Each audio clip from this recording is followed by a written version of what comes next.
Olá, amigos, bom dia. Aquele abraço. Estamos começando mais uma edição do TVI News aqui pela sua TVI, TV por assinatura Itabuna e Ilhéus, canal 36.2 e aberta aí na internet para todo mundo. Você que nos assiste para rede social, muito obrigado pela sua audiência. Avise a seus amigos, seus parentes, né?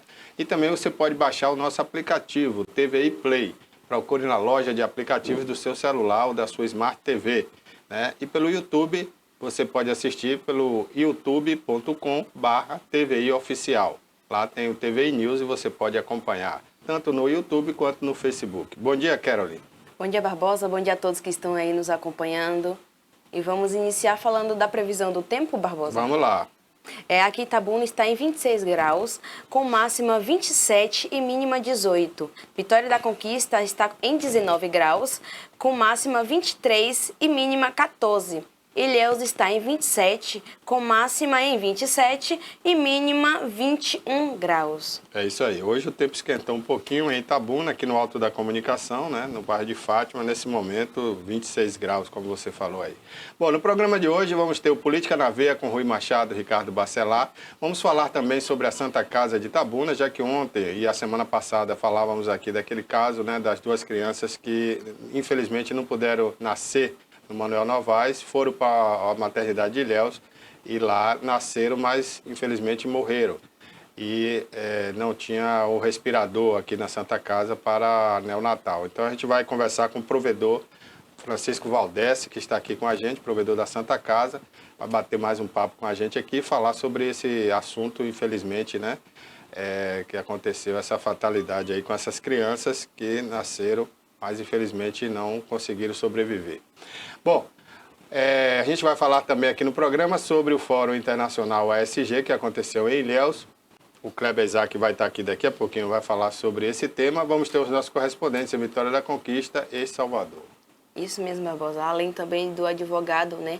Aquele que vai estar falando aí das eleições, né? Esse período de eleições aí. Também estaremos aqui com o comandante aí da polícia falando sobre esse período de festas, né? Dando aí uma estatística, alguns números sobre violência e etc. Aí, daqui a pouco ele está chegando e a gente vai estar aqui entrevistando ele.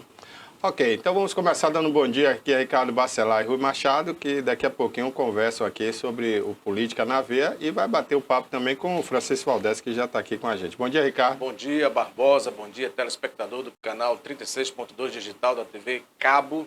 A nossa aqui TVI também pelos aplicativos já colocados aí, né, na sua tela e também dito aqui pelos apresentadores, a nossa bancada, Caroline também. Bom dia, meu amigo Rui Machado, já pronto aqui para a gente trazer as informações, as últimas, que são destaques na Bahia, no Brasil e no mundo, principalmente no mundo da política, e também Francisco Valdés, ele que é provedor da Santa Casa de Misericórdia aqui na cidade de Itabuna. Bom dia, Rui. Bom dia, Ricardo, aqui. Bom dia ao nosso querido provedor da Santa Casa de Itabuna, Barbosa, que é assinante da TVI. Ok, bom dia, Francisco Valdés, prazer tê-lo aqui, obrigado por ter vindo. Bom dia, Barbosa, bom dia, Rui, bom dia, Bacelar, bom dia, Carol, bom dia a todos que estão nos ouvindo. É uma satisfação muito grande estar aqui atendendo o convite de vocês para falar sobre a Santa Casa, sobre a nossa Santa Casa de Itabuna. É isso aí, Valdés. A gente fica muito preocupado quando a gente vê uma notícia, né, como essa que aconteceu, a gente precisa esclarecer, principalmente ao nosso público, porque a Santa Casa é a referência, né, de hospital que temos aqui na região, em termos de atendimento, de qualidade, né, de alta complexidade. E a gente fica muito perplexo quando houve um fato desse. Então a gente queria entender, né, o que foi realmente que aconteceu com essa paciente, que foi dar à luz um plano de saúde, como dissemos aqui, não foi pelo SUS, né? E chegando lá, ela soube que não poderia ter os filhos na maternidade porque iriam nascer prematuros e não tinha respirador suficiente para as duas crianças. Então a gente ficou assim meio abismado, mas será que não tem o respirador na Santa Casa? E aí chamamos aqui o provedor para que ele fale melhor sobre esse assunto. O que é que pode ter acontecido, Valdés? Em primeiro lugar, eu diria que não é questão de ter ou não ter respirador.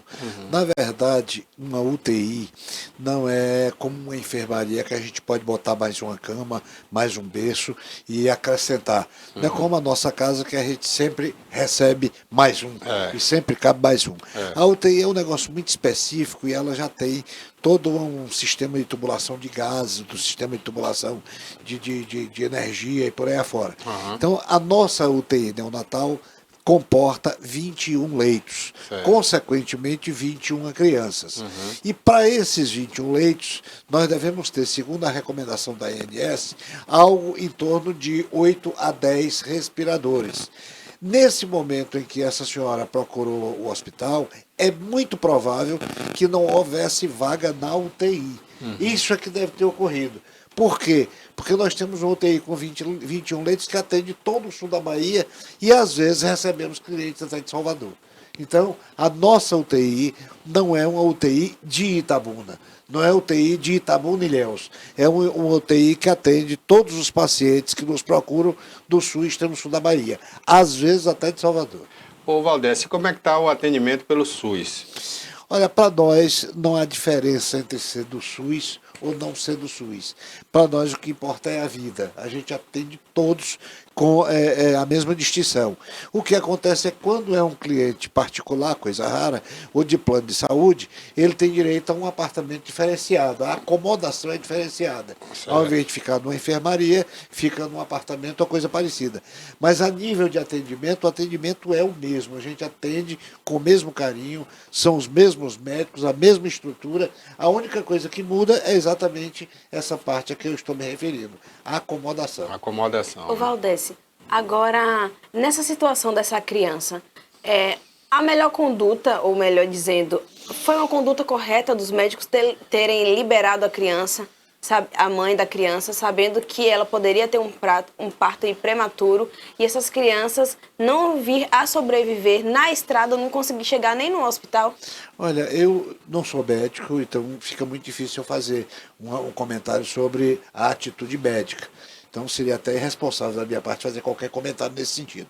Mas eu posso lhes assegurar que a nossa equipe de obstetras é uma equipe muito especializada, são profissionais de primeira linha e que efetivamente naquele momento é muito provável que tenha sido a melhor decisão. Eu me arriscaria a dizer que deve ter sido a melhor decisão. Agora o que acontece é que nós temos aqui, foi inaugurado o Hospital Materno Infantil em Ilhéus, onde tem UTI PED, UTI NEO, etc. Mas esses equipamentos não estão funcionando na sua totalidade. Por quê? Principalmente pela falta de profissionais. Profissional obstetra e profissional pediatra parece até que coisa rara. São especialidades que, se não estão em extinção, está muito difícil de se conseguir. Aqui em Itabuna nós ainda temos um pouquinho de sorte, porque nós temos uma residência em pediatria. Então, nós recebemos 2 ou 3 médicos em formação que fazem residência conosco e sempre a gente consegue captar um ou dois, vai ficando, a gente vai formando o nosso quadro. Então, agora nós estamos também recebendo gente na área de clínica médica, na área de obstetrícia. E o nosso objetivo é transformar a Santa Casa em hospital escola para que a gente tenha residência em anestesia, em cardiologia, em oncologia e a gente realmente forme uma equipe. A gente precisa não só atender o povo, mas precisa fazer profissionais para atender o povo. Essa é que é a dificuldade. Eu não tenho dúvidas que a Santa Casa ela tem profissionais qualificados lá, mas todo caso tem sua exceção. E a gente tem visto, esse não é o primeiro erro. E, lógico, como qualquer hospital, né, do mundo, mas vem ocorrendo frequentemente bastante erros em relação a isso. Inclusive, as crianças têm vindo a óbito, têm vindo a falecer por causa de erros médicos. O que vocês conseguem fazer com os médicos que acabaram sendo aí liberando, ou então deixando a mãe passar do período aí de gestação e a criança também veio a falecer ainda no útero da sua mãe. O que vocês têm feito para tentar reduzir esses erros? É bom que a gente veja o seguinte, em matéria de gravidez, em matéria de parto, é preciso que a mulher tenha um cuidado de fazer o pré-natal. A ciência recomenda que a mulher, a cada 30 dias, passe por um obstetra, por um ginecologista e tal, para examinar como é que está o bebê, para auscultar, eventualmente para fazer uma ultrassonografia e por aí afora. As pessoas que têm mais posse, com certeza fazem isso com muita perfeição, com muita precisão.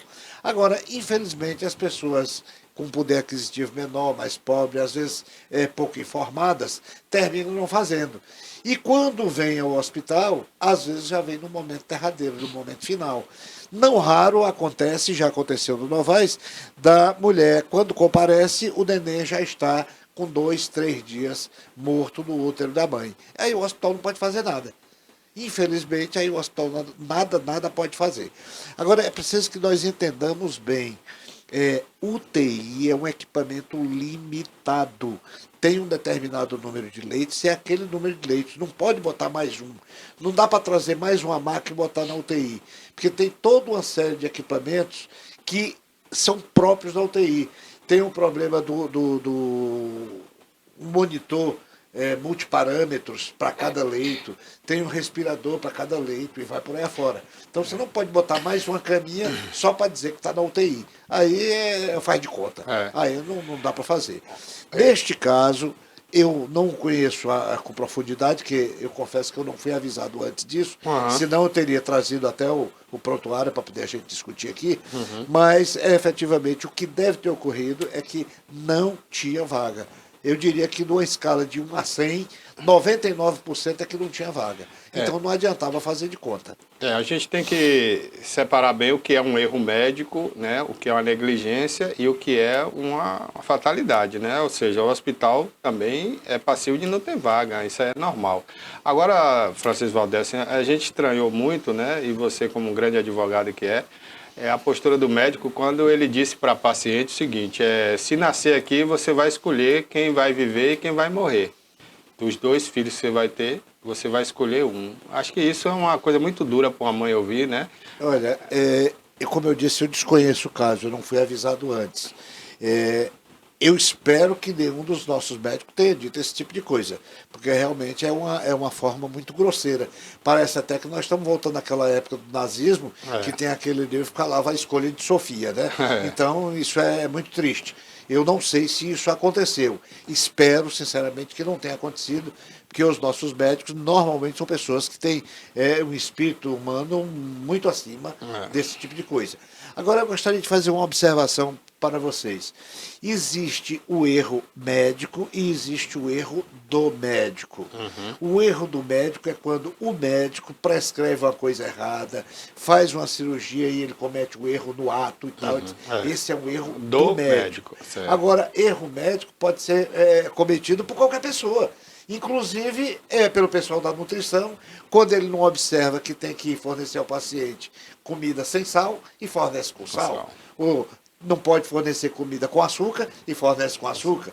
Sem dúvida nenhuma que isso também é uma espécie de erro médico, mas não do médico. Então é preciso que a gente separe uma coisa da outra, porque senão daqui a pouco a gente está jogando, vamos dizer, manchando o nome de um profissional que às vezes não tem nada a ver com essa situação. É verdade. Ô Ricardo, Rui, eu só queria fazer uma pergunta aí antes de vocês, para aproveitar aqui a presença do Valdez, porque a Santa Casa está pleiteando retornar para o São Lucas, né? A reabertura do São Lucas, pela prefeitura que foi prometida aí, e a Santa Casa pegaria de novo o São Lucas. Só que a gente... Vamos com calma. A Santa Casa não está pleiteando. A Santa Casa entrou em negociação com os sócios proprietários daquele imóvel que era uma instituição chamada Organização Hospitalar São Lucas S.A., adquiriu o imóvel na mão deles e agora está contando com o apoio do nosso prefeito e principalmente do deputado Paulo Magalhães, que estão viabilizando recursos para que a gente, vamos dizer assim, reconstrua o Hospital São Lucas. E ali nós vamos fazer com que todo o serviço de hemodiálise SUS será alocado no Hospital São Lucas. E estaremos ali fazendo com que nós tenhamos uma centena de leitos especificamente para o SUS. Teremos 10 leitos de UTI para adultos e teremos 4 salas cirúrgicas. Nós vamos fazer um hospital, como disse Paulo Magalhães na visita que esteve conosco, vai ser o Hospital dos Sonhos, porque nós vamos ter enfermaria com 2 leitos. Enfermaria tipo particular, né? 2 leitos. 2 leitos, um sanitário e tal, separado, Quer dizer, não são duas portas, É. mas com uma separação. Seria como o Hospital Costa do Cacau, né? Talvez por aí. Bacana. Então, não é que nós estamos pleiteando, nós adquirimos Vocês o que imóvel, adquiriram o imóvel. e estamos fazendo, complementando na parte final da regulamentação, da regularização disso aí, e contando com o apoio, preciso dizer, de Augusto E de e Paulo principalmente de Paulo Magalhães, que tem sido um parceiraço nessa caminhada. E, se Deus quiser, eu espero que até o dia 31 de dezembro, a primeira parte, que é a parte da hemodiálise, já esteja concluída. Mas aí se na eleição Paulo Magalhães não ganhar, o projeto continua, né? Isso não tem a ver com a eleição propriamente dita. Porque Paulo Magalhães já está destinando Uma emenda. emendas parlamentares para que a gente chegue lá. Isso é bom. Paulo Magalhães nos disse na última sexta-feira que ele pretende chegar até 20 milhões de reais para que a gente bote o São Lucas em pé. Na Bacana. verdade, foi uma situação muito bem elaborada pelo prefeito Augusto Castro. Claro, que seus interesses políticos, como sempre. Né? Mas foi uma promessa de campanha Na dele, verdade, o que é que aconteceu? O Hospital São Lucas, né, essa unidade hospitalar, teria mais ou menos aí 56 a 55, 59 cotistas, e que eles não tinham outra saída, essa é a realidade. Havia-se uma dívida que ultrapassa só com o INSS cerca de 5 milhões de reais, e eles foram praticamente obrigados, nessa engenharia do prefeito Augusto Castro aí, via Estado da Bahia, Secretaria de Saúde, e senador Alencar, enfim, eles não viram outra saída, os cotistas, né, da unidade hospitalar São Lucas, não viram outra saída senão entregar praticamente suas cotas a fim de que houvesse essa transação aí. Senão eles herdariam aí uma dívida de 5 milhões de reais só com o INSS, o que tornaria impagável. É lógico que Augusto, no seu meio de campo, traz a Santa Casa. É uma forma de estar aí, doutor Alá, fazendo o seu jogo, político também, lógico, né? Não vou aqui querer suscitar outros tipos de interesses, enfim. E isso aí, de alguma forma, a gente espera que traga benefícios para a população de Itabuna. E do ponto de vista político, foi uma promessa de campanha do prefeito Augusto Castro, que já está demorando até muito de acontecer, que é a abertura aí desse Hospital São Lucas. O doutor Valdés, ele é advogado, né? E o advogado consegue parecer com um médico, mas dificilmente um médico consegue parecer com um advogado pelas funções que exerce. E a gente sabe que tem exercido ali com maestria o seu trabalho na Santa Casa de Misericórdia Itabuna, muito bem explicitado aqui. Agora, o que me chamou a atenção nessa fala do doutor Valdés, Rui, doutor Valdés e demais companheiros aqui presentes, foi essa situação. Como é que Ilhéus inaugura um hospital de ponta, como disse o governador Rui Costa, de atendimento materno, né, e não consegue atender na sua principal função, uma mulher, como foi esse caso aqui. E é bem colocado, uma UTI, uma CTI, você não monta em 10 minutos, você não pode modificá-la, ela está pronta ali, ou tem-se a vaga ou não tem. Agora, o que não pode é o governador anunciar que fez e aconteceu na cidade de Ilhéus, o prefeito Marão, e na hora que a pessoa precisa acontecer. Agora, lá essa fatalidade aí, tá como você bem terceirizado colocou. lá, viu, Ricardo? Lá é terceirizado com o Alto Alencar, Mas a empresa do Alto Alencar. Para você ver como é que funciona. É por isso que eu estou dizendo aqui que eu não quero suscitar outros interesses desse pessoal aí. E aqui eu estou me reservando a dizer aos políticos e não à Santa Casa de Misericórdia, que está aí para atender e buscar o que é melhor para o atendimento em saúde, como a gente tem dito aqui. Por isso que eu fiz questão de destacar essa situação aí do advogado Valdés e que traz explanações muito pertinentes a respeito do que é erro médico, erro do médico, até mesmo para se provar, ele como advogado sabe disso, que houve um erro médico é muito difícil, você precisa ser especializado até mesmo na área médica, o advogado, para que ele não possa sair dizendo por aí que o hospital tem que indenizar, que tem que acontecer. Então, as coisas têm que ser analisadas com cautela, o juiz tem essa forma de analisar, busca auxiliares também de outras profissões, por exemplo, o médico para ali auxiliar nas suas decisões, porque ele também é juiz, ele não é médico. Então, é muito distante essa questão de dizer, foi um erro médico, não. Está mais para uma fatalidade? Está. A questão da UTI, o hospital não pode se responsabilizar, uma vez que se ele não tem disponível. Agora, eu continuo batendo na mesma tecla. Falhou a Secretaria Estadual de Saúde, falhou o senador Otto Alencar, Rui Costa, que tanto anunciaram aí que Ilhéus tem um hospital de ponta para maternidade e na hora que precisou, infelizmente, ficou nessa situação. Ô, Ricardo, eu quero uma parte aí para dizer o seguinte, você tem conhecimento que estamos à véspera de eleição, né? Exatamente. Véspera de eleição. Isso são promessas eleitoreiras que chegam e maltratam a sociedade e as pessoas que precisam da saúde do governo do estado. Agora, voltando, eu queria fazer algumas correções aqui a respeito que Caroline falou a respeito da maternidade, que o médico fez uma declaração que não acredito de maneira nenhuma que o profissional tenha feito. O que acontece é o seguinte, como eram os gêmeos, eram 2 crianças, e a UTI, como o doutor Valdécio disse, só pode ser colocado uma pessoa em cada UTI, então como é? Não ia ter que morrer, porque só tinha um leito de UTI, isso que ele quis dizer.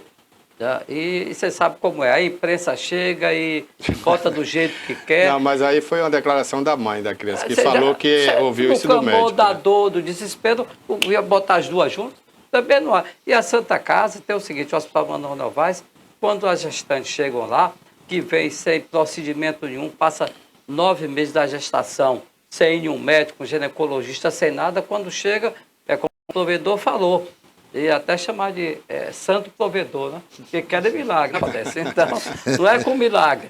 Então, você tem que ter muito cuidado, porque qualquer pessoa, quando chega com uma pessoa no hospital, chega no desespero, chega na ansiedade e querendo salvar de qualquer jeito. Tá? E aí, pô, não se preparou para chegar lá, às vezes já chega com o feto morto também, e aí quer milagre. Milagre não existe, não. Agora que essa casa, o Manuel Novaes, tem um serviço aí de muitos anos, décadas e décadas. E de aí. Excelência, né? Serviço Exatamente, como a Santa Casa. A Santa Casa sobrevive aí na agonia, porque a tabela do SUS é vergonhosa. Tá? E você chega, é café, almoço, banho, tratamento, é 1000 coisas, com a tabela que não dá para pagar nem um banho. A energia que gasta. Se os senhores me permitem, eu gostaria de fazer aqui algumas pequenas correções. Primeiro, Augusto Castro não participou da negociação entre a Santa Casa e os sócios de São Lucas. Certo. Não. Augusto Castro está nos dando todo o apoio, juntamente com Paulo Magalhães, para reconstruir o São Lucas. Porque aquilo precisa ser refeito tudo, do fio ao pavio. Então, sem a ajuda deles, Ficaria nós não difícil. vamos conseguir, ficaria muito difícil. Mas a negociação foi coisa nossa, juntamente com os sócios do São Lucas. Eu queria aproveitar aqui o ensejo e agradecer ao meu amigo Gedeon, Paulo de Tasso, Eduardo Fontes, etc., sócios do Hospital São Lucas, que ficaram sensíveis ao nosso pleito, à nossa pretensão e concordaram em fazer a negociação. Certo. Essa que é a verdade. Doutor Valdécio, Que não saiu ninguém de zero também, né? Os cotistas tiveram, ainda que pequena, a sua É reserva verdade que terminaram recebendo alguma coisa. Mas muito pouco, diga-se de passagem. E eles a dívida se era livraram muito, da né? dívida. A dívida que era você 5 milhões falou. aí do- Aí a dívida Só o trabalhista INSS, também. Tinha uma dívida. A dívida trabalhista. Tinha uma dívida, uma só. Uma pensão vitalícia, Uma dívida né? trabalhista, uma pensão, Vitalícia. uma ação de indenização e tinha também a dívida do INSS. Eu estimo que se a gente fosse liquidar tudo hoje, seria algo em torno de 6 milhões de reais. Certo. Só que nós parcelamos Parcelar. isso aí ao longo do tempo para que a gente realmente consiga fazer. Né? Certo. Essa era a primeira observação.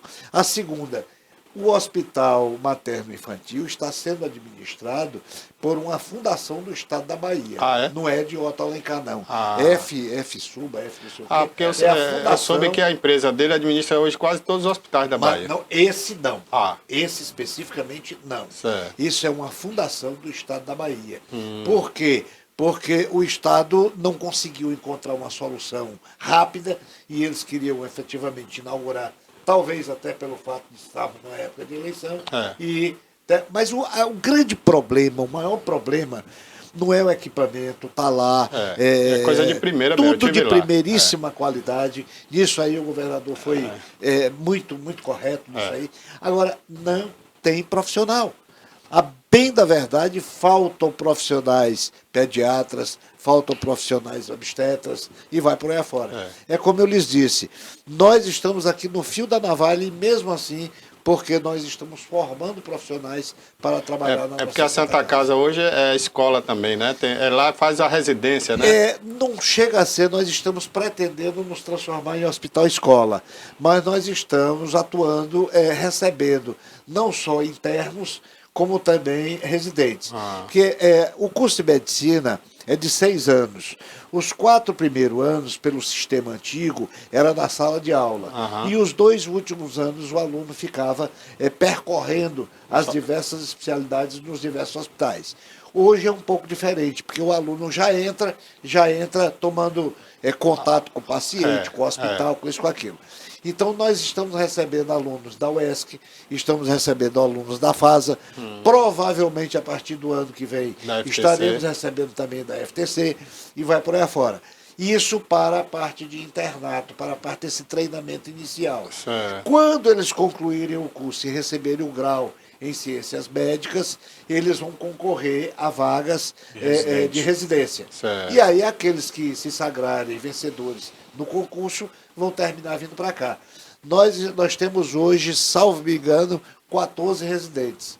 Residente de pediatria, residente em obstetrícia, residente em clínica médica. Me parece que no total são 14. Certo. Esse aqui é o grande lance da Falou, história. O doutor Valdez citou aí uma situação que me chamou a atenção.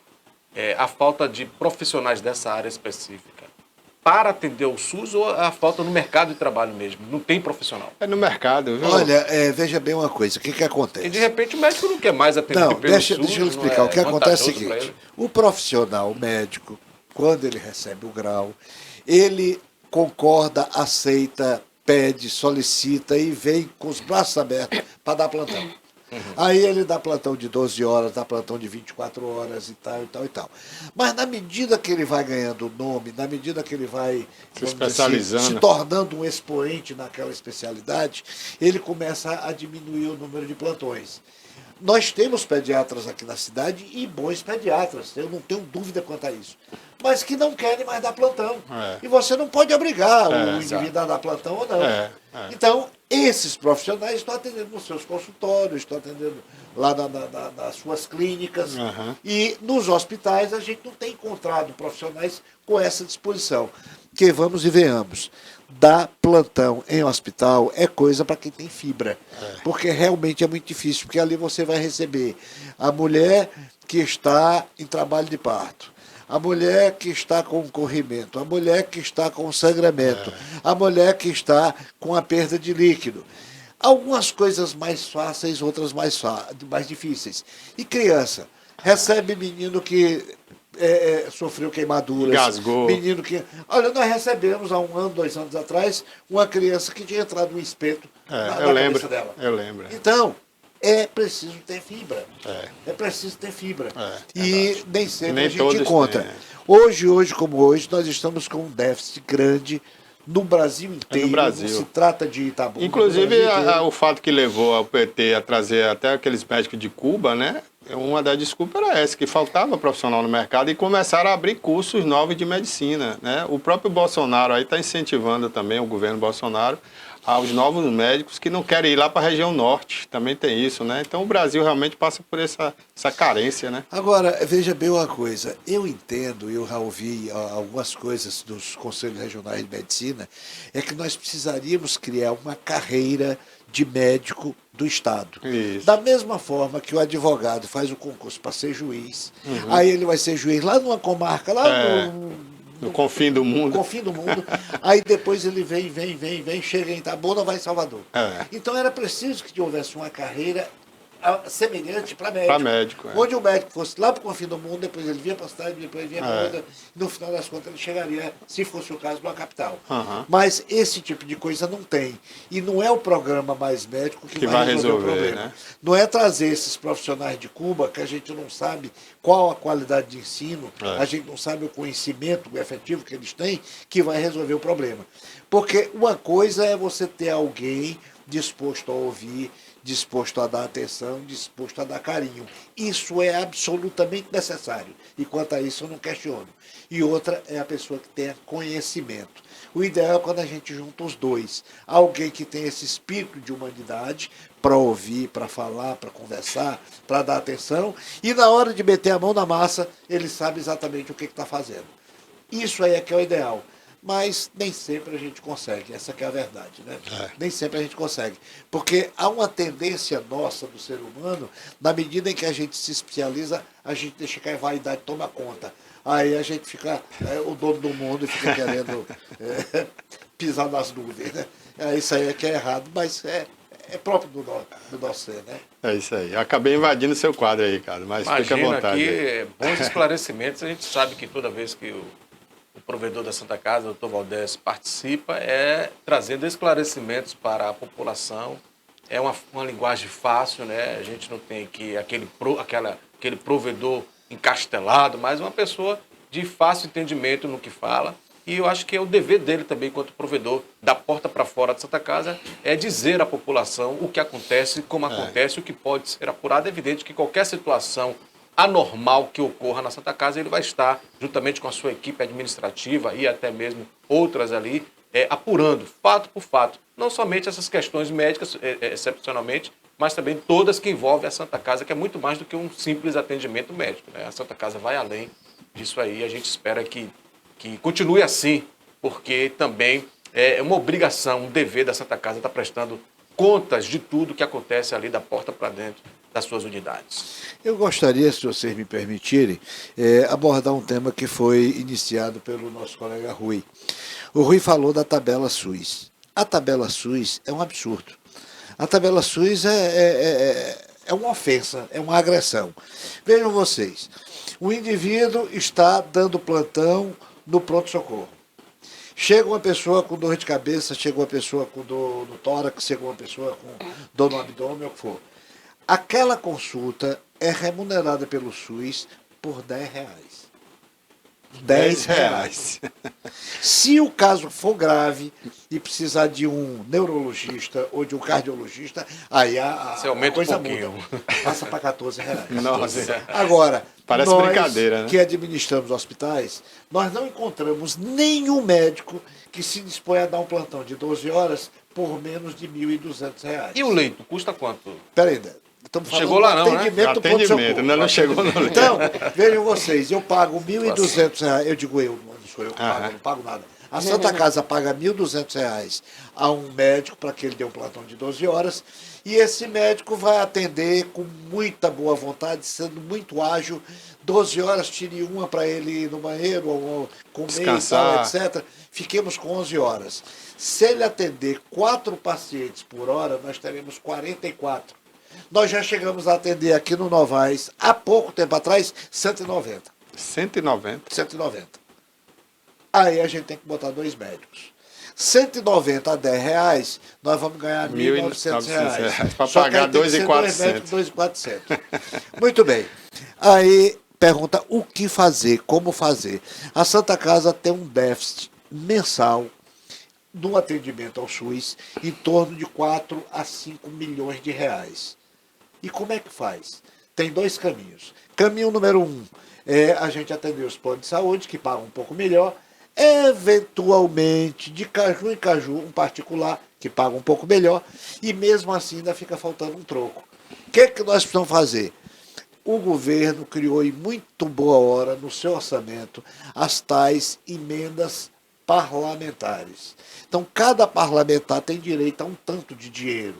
E, pela lei, a metade do dinheiro que for destinado a parlamentar, ele tem que aplicar numa instituição de saúde. Numa filantrópica ou num hospital público, mas numa instituição de saúde. Ele escolhe. E ele aplica metade da verba numa instituição de saúde. Bacana. E nós saímos, e aí eu tenho que render homenagens ao meu vice-provedor, Peter Lemos, e ao meu primeiro tesoureiro, André Verma, que saem, vão a Brasília, vão aqui, vão acolá, rodando a bolsinha e conversando com cada um dos deputados e senadores para conseguir emendas parlamentares. E foi assim, graças ao encaminhamento dado por Augusto, que ele nos apresentou Paulo Magalhães. Paulo Magalhães gostou da nossa cara, de André, de Peter, e nossa como um todo, e começou a nos ajudar. Então, essas emendas parlamentares têm sido fundamentais para que a gente consiga sobreviver. Então, porque de outra forma a gente ia isso aí, viu, Valdez, como o Ricardo falou, é importante que a Santa Casa diga nos meios de comunicação, porque a população não sabe e cria ruim, uma antipatia com a Santa Casa, né? Exato. Ah, a Santa Casa não quer atender. Ah, eu vi na rádio aí que o deputado fez uma emenda, mas a Santa Casa não quer atender e não sei o quê. Então, quando há esse esclarecimento, o povo começa a tentar. Nossa, quer dizer, quando eu vou lá e sou atendido, o hospital só ganha R$10. A consulta R$10. É um absurdo isso. Ou né? 14, né? Pode ser Ou 14. 14. Os deputados Aí- de plantão que ainda estão aí, vamos ver se As- chega junto, né? Porque só um deputado só, o Antônio Brito também, que é das redes As de mulheres, Santa Casa. as mulheres que estiverem me ouvindo, elas vão poder avaliar o que eu vou dizer. Um parto. A mulher fez o seu pré-natal com o seu ginecologista, aí acertou que vai ter o parto da Santa Casa, particular. O médico ginecologista deve cobrar algo entre 2 e 3 mil reais, é o honorário do ginecologista obstetra. Mas temos que pagar também ao anestesista. Lá tem mais ou menos uns R$1.000. Essa altura já estamos chegando a 4. Aham. Aí tem que pagar o hospital. É. Tem que pagar também ao pediatra que vai receber o bebê, vai examinar e tal. Então isso fica mais ou menos entre 5 e 6 mil reais. Isso é a conta que uma mulher pagará para ter o filho Particular. com seu médico particular e tal. E essa mesma mulher indo pelo SUS, a Santa Casa recebe R$680. E esses 10%. R$680 tem que dividir entre o obstetra, entre o anestesista, a pediatra, entre o pediatra, o uso da estrutura hospitalar e o Aí internamento. não fica quase Se nada. for um parto Não que fica nada. seja Nada. vapt-vupt, vai ter uma diária. E se tiver alguma complicação, se tiver uma criança que tenha que ir para UTI NEL e A própria tal, cesariana aí já é uma complicação, porque no mínimo 2 dias, né? uma já é uma cirurgia. complicação. Então, isso tudo há que ser levado em conta. Agora, eu tenho que render homenagens porque com a atual administração nós estamos muito bem. Porque na administração anterior, o que aconteceu? Na administração anterior, Eric sofreu igual sovaco de aleijado. Ele conseguiu arranjar 23 milhões e esses 23 milhões seria para aplicar em cirurgias bariátricas.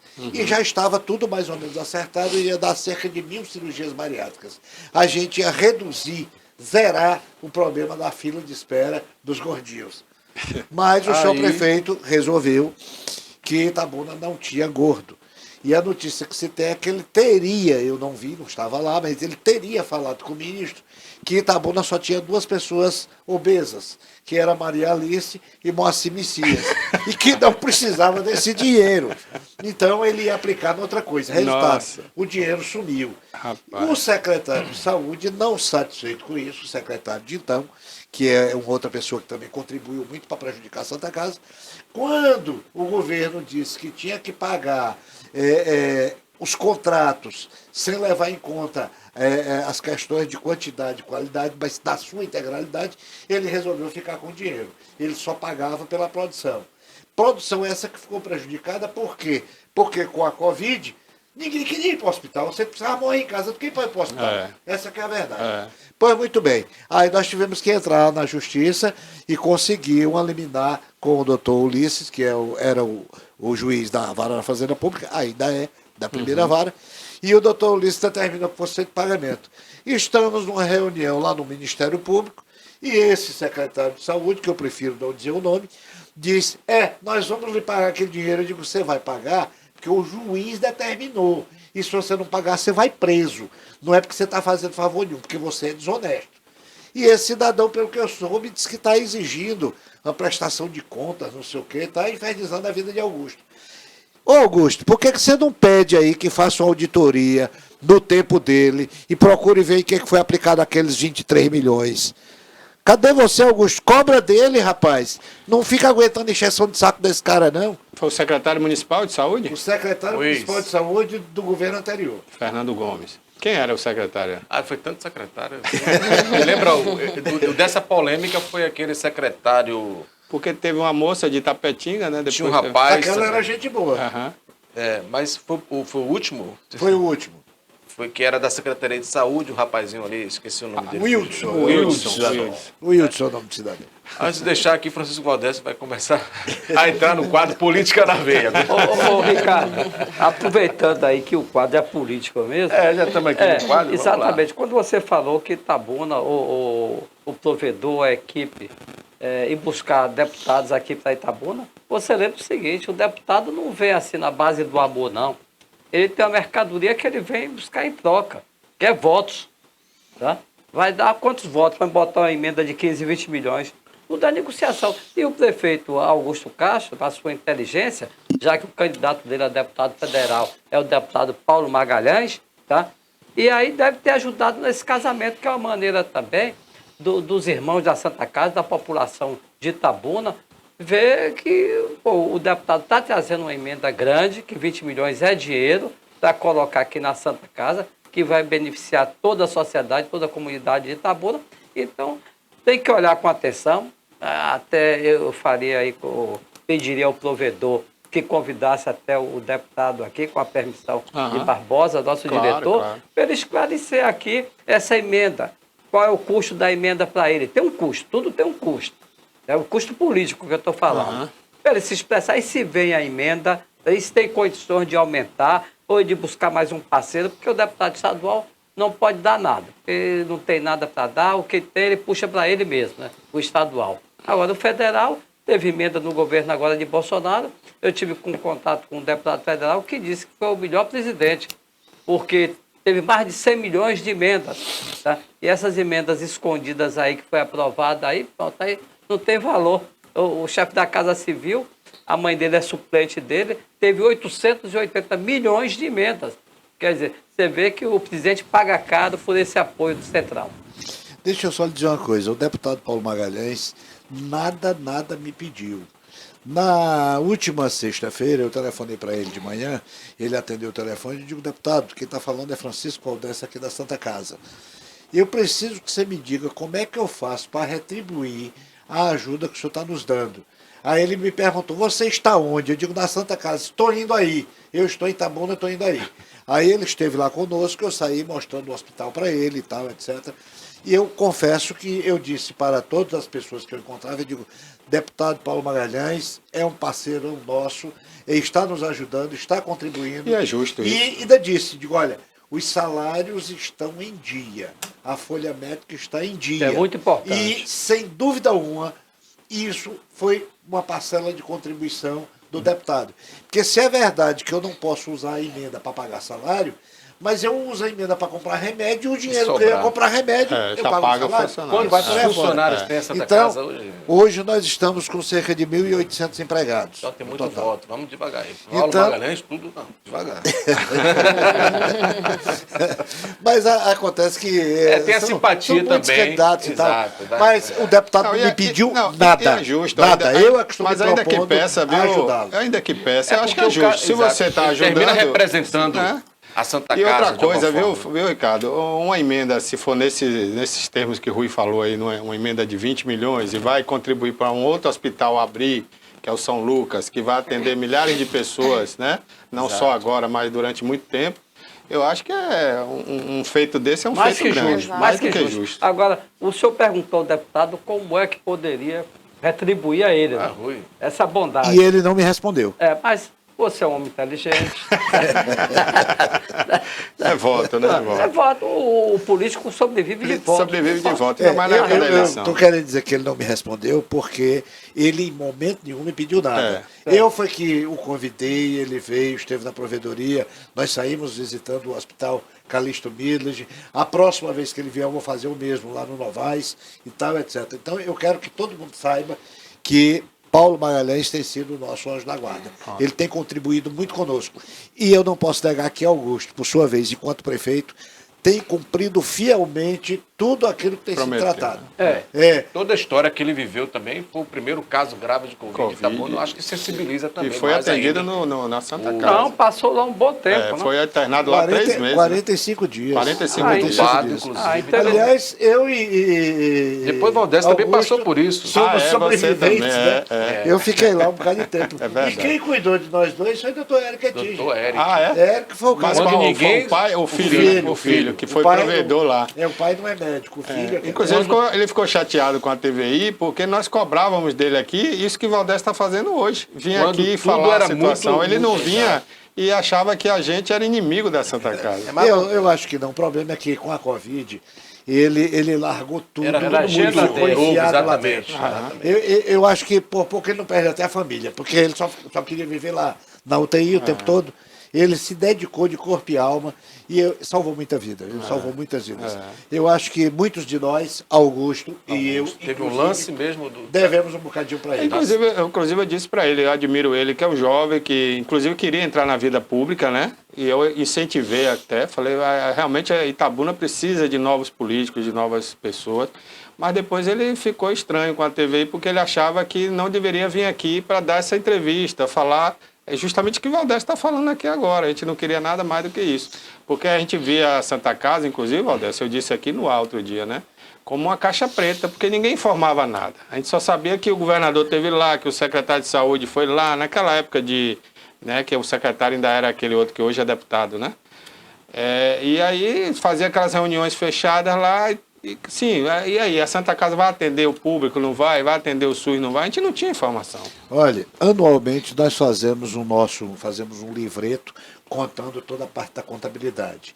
O nosso livreto deve estar saindo agora no mês de julho. Certo. E eu me comprometo a mandar um desses livretos, um desses exemplares para Ótimo. vocês, Eu lhe para que agradeço. vocês vejam que a Santa Casa não foi, não é e não será nenhuma caixa preta. Então. Até porque eu costumo dizer, eu estou lá por algum tempo. Amanhã o Vai outro ser estará. outro, Porque a Santa Casa não é minha, não é sua, não é de Carol, não é de É. Rui, não é de Bacelar. Ela é nossa, É, da de comunidade, todos nós. E ela existe para nos servir. E é uma entidade que a gente se orgulha, né? A Santa Casa sempre teve um quadro clínico maravilhoso, muito bom. Hoje o INCO, né? INCO ou UNICO, que está lá. O Instituto de Coração, né? Não, lá existia uma parceria com uma empresa chamada Unicor, Unicor. da qual o Dr. Glaucio, que é membro do nosso corpo clínico, era sócio. Hoje, todos os serviços que tinham parceria foram reincorporados pela Santa Casa. Certo. Tudo é da Santa Casa, não tem nada do jeito. Então. E Glaucio faz parte Faz do parte nosso do corpo quadro, que é um clínico, excelente E médico. ele é um excelente profissional. Excelente. Ele me atendeu lá, um excelente Diga-se de médico. passagem, inclusive nós tínhamos um outro médico que era cirurgião e que, tecnicamente, um cara de nota 10. Infelizmente, não deu para a gente continuar juntos e agora nós estamos com o doutor Sidney, que ele é lá de Vitória da Conquista. Ele tem uma equipe de vários profissionais. Dentre esses, tem um médico chamado Pablo, que é cirurgião pediátrico. E a doutora Fabiane tem assim, um carinho especial para o doutor Fábio, do doutor Pablo, porque todas as questões que envolvem cardiologia e criança, ela telefona para ele e eles discutem casos e tal. E nós já fizemos 2 cirurgias cardiopediatra aqui no Novaes. E nós estamos atrás de obter o credenciamento para que as crianças não precisem ir para Salvador para ser operadas do coração. Vamos fazer aqui, Bacana, se Deus quiser. Bacana, parabéns. Ô, doutor Valdez, essa última pergunta. Certo. Qual é a previsão da liberação dessa emenda do deputado para... Olha, isso tem tudo a ver com o cronograma de obra. E, inicialmente, deve estar vindo para cá 2,5 milhões para poder a gente dar o pontapé inicial, fazer as primeiras coisinhas. E, em seguida, ela vai vir. Nos 20 milhões não deverão vir de uma só vez, mas em algumas etapas. Fracionado. É da medida que a gente vai avançando. Porque você recebe a emenda, gasta o dinheiro, presta conta, recebe a emenda, gasta o dinheiro, Presta conta e assim por diante. E será aplicada a liberação Esses desses 2 20 milhões milhões, na estrutura física do prédio, que Na está bem estrutura acabada? física do prédio. na estrutura Porque física. primeiro tem que É consertar. porque ali tem que né? reconstruir tudo. Tem que construir tudo, É, inclusive e comprar equipamentos. Transformador, sistema Parte elétrica, de água, hidráulica sistema toda. elétrico. Ali é como construir um novo prédio, na verdade, né? Porque eu É soube um que pouquinho mais difícil. eu soube porque que construir nem um vaso novo prédio- sanitário tem mais, né? Ela Construir um abandonou. novo prédio é mais fácil. Mas vamos aguardar, não? É verdade. Aguardar. Mas as coisas estão Caminhando. avançando, estão Bacana, caminhando. bacana. Parabéns a Traga Santa o Casa. deputado. Trarei. Pode ficar certo que eu Aqui vou. viu, pergunta Pronto, Na hora pra que ele vier cá, eu vou convidá-lo para que ele venha até aqui para estar com vocês. Pronto, ótimo. Vamos Agora ficar eu vou aguardando. vir junto, nem que seja para ficar ali de ladinho. Não, pode Não, vir, venha junto, venha junto. É um prazer para nós, Valdez. Obrigado por você ter vindo aqui. Tá bom, eu agradeço a atenção de vocês, agradeço aos nossos ouvintes e digo que é um prazer e uma alegria muito grande falar sobre a Santa Casa, que é uma instituição centenária, que é de vocês, itabunenses, porque eu sou itabunense, porque vocês, vereadores, me deram o título. Mas me sinto como se tivesse nascido aqui. E me orgulho muito da Santa Casa. Eu não sou dono da Santa Casa, mas a nossa equipe que está lá é uma equipe de bravos guerreiros. É isso aí. Que efetivamente estão lutando para deixar aquilo um brinco. Muito obrigado a todos, muito obrigado aos ouvintes que nos deram atenção e no mais, tenham todos um bom dia. Obrigado, Valdez. Francisco Valdez conversou aqui com a gente, ele que é advogado aqui da nossa região, um grande advogado, já foi também um grande empresário. Valdez se vendeu em Itabuna as primeiras unidades de computadores Cobra naquela época, né? Eu me lembro que nós compramos um computador na mão de Valdez, primeiro computador tela verde. Essa parte eu não conhecia, não. O Eu Valdez conhecia Valdez advogados das empresas as principais empresas de Itabuna, né? Não, mas antes disso, o Valdez era dono da Valmac, que era a maior empresa de máquina de escrever, que depois, imóveis de escritório, né? Que depois virou também de computadores. Máquina de escrever e calcular da marca Foi o primeiro cliente da Ação Propaganda. Foi o primeiro cliente. Ô, Ricardo, Histórias, né? Obrigado, Ricardo. Valdez. você conhece o santo provedor? Ele que Tá faz quase virando milagre é médico aqui. já. Pra santo é um pulo, né? Pois é. Tá quase um médico. Eu acho que ele vai ser reeleito. Pode ser quantas vezes reeleito lá? Não tem. Não pode não? Não tem limite. Então você vai ficar um tempão aí, viu? Porque você realmente sabe conduzir a Eu não coisa. sei se ele está fazendo isso como castigo ou como elogio. É elogio. Pronto. Daqui a pouquinho, aguenta aí só um pouquinho, Valdir. Daqui a pouquinho a gente vai conversar também com o nosso querido Alá Góes, né? Que é advogado também, né? Eleitorais, O Ricardo vai continuar aí com a gente, e o Rui. Mas antes do Alá entrar aqui, nós temos aí algum correspondente já aí? Não? O Gustavo não está na linha não com a gente? Então vamos ver aí o Jornal à Tarde? Vamos mostrar as manchetes do Jornal à Tarde aí. Pode. Olha aí, gente, a Anatel anuncia que a próxima cidade, né, a receber aí o 5G no Brasil, depois de Brasília, tá aí no jornal, né, você vai ver qual é, e Salvador fica de fora. Então é bom você ficar sabendo aí porque Salvador vai ficar de fora desse início aí do 5G, né? Tem muita gente que não entendeu ainda como esse 5G vai funcionar, que banda que vai usar, né? Por que rádio AM tem a ver com 5G. Daqui a pouquinho o Kleber Isaac vai estar aqui também com o quadro Economia Verde, hein? Hoje vamos, excepcionalmente hoje, né? Ele vem sexta-feira, mas hoje ele vai estar aqui para falar sobre o Fórum ESG que aconteceu em Ilhéus nesse final de semana e ele vai dizer tudo o que aconteceu lá, viu? Daqui a pouquinho fica aguardando aí. Mas tem mais manchete aí, né, Caroline? Nós temos aí falando de esporte, né? O Vitória que venceu mais uma. Por falar em esporte, gente, o Itabuna Esporte Clube também venceu mais uma, ganhou do Fluminense de Feira de Santana por 3-0. Pô, caberia mais, viu, Barbosa? Caberia mais, né, Caberia cara? mais. Lá em Vitória da Conquista, no Lomanto Júnior, Lomantão. Jogaço, viu? É isso aí. E o Bahia joga na sexta-feira, né? Depois de empatar com o Grêmio na Fonte Nova em Salvador 0-0, agora joga com Vila Nova de Goiás, que é o lanterna do campeonato. E cuidado com lanterna, viu? Porque o Bahia está sempre perdendo por lanterna. Mas tudo isso você vê aí no Jornal à Tarde, né? Você pode entrar pelo nosso aplicativo TV Play, lá tem o Jornal à Tarde para você conferir. Ricardo, vou deixar a bola com você aí, o Alagoas e o Rui Machado. Daqui a pouquinho tem um quadro Economia Verde. O doutor Alá já está aqui com a gente, já pode fazer parte dessa primeira parte aqui do Política na Veia, né? A gente sabe que em tempo de eleição nós estamos nos aproximando, até semana passada era 96, já estamos aí em torno de 94 dias, acho, para as eleições gerais, para presidente da República, senador, governador de estado, deputado federal e deputado estadual. E os prazos são muito importantes, as mudanças na lei, as inovações, o que pode, o que não pode. O doutor Alá vai estar tirando essa dúvida, mas antes deixa eu destacar aqui, inclusive, que também é pertinente à lei eleitoral que se possa divulgar. A pesquisa Paraná mais recente aí, que aumentou ainda a diferença do pré-candidato a ACM Neto aqui na Bahia, que bateu na pesquisa de hoje 58%,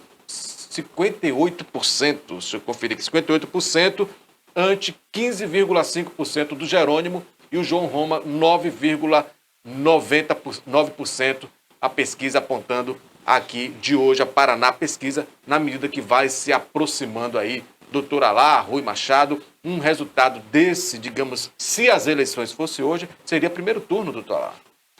Bom dia Barbosa. Bom dia. Mestre Rui, que está aqui do lado. Saudade, Rui. Ricardo, toda segunda-feira a gente está se encontrando, né? Então, para justamente fazer essa análise aí política. O que eu vejo é aquela história, os números estão se consolidando. Estamos chegando aí, estamos a menos de 3 meses das eleições, né? O nosso bate-papo hoje é mais voltado justamente a essa questão do calendário eleitoral. Nós estamos funilando o processo e as pessoas tendem justamente a ir cristalizando o voto. Só que em relação a essa pesquisa da Paraná, eu ainda tenho minhas ressalvas, Ricardo, porque ela é uma pesquisa que é feita por telefone. É diferente daquelas outras pesquisas que você está com entrevistado e tal, e às vezes dá uma discrepância. Tanto que se você for analisar o número da pesquisa do Paraná, principalmente no âmbito nacional, ela é diferente dos outros institutos, em relação justamente à diferença de votos. Nessa do Paraná mostra aqui na Bahia, né, que é um estado onde o PT praticamente, né, já governa há 16 anos e tudo, é bem próximo o Bolsonaro do Lula. Né? E em Minas Gerais, onde normalmente o eleitorado é mais conservador, já mostra uma folga maior de Lula em cima de Bolsonaro. Então, são números que a gente pega assim para poder analisar, né? A gente que mexe nessa área aí, nunca é bom a gente analisar um único instituto, ver o tipo de metodologia que você está utilizando ali, para que você possa ter um parâmetro. Até porque aí já é uma questão pessoal minha, eu sou contra essa questão de divulgação de pesquisa.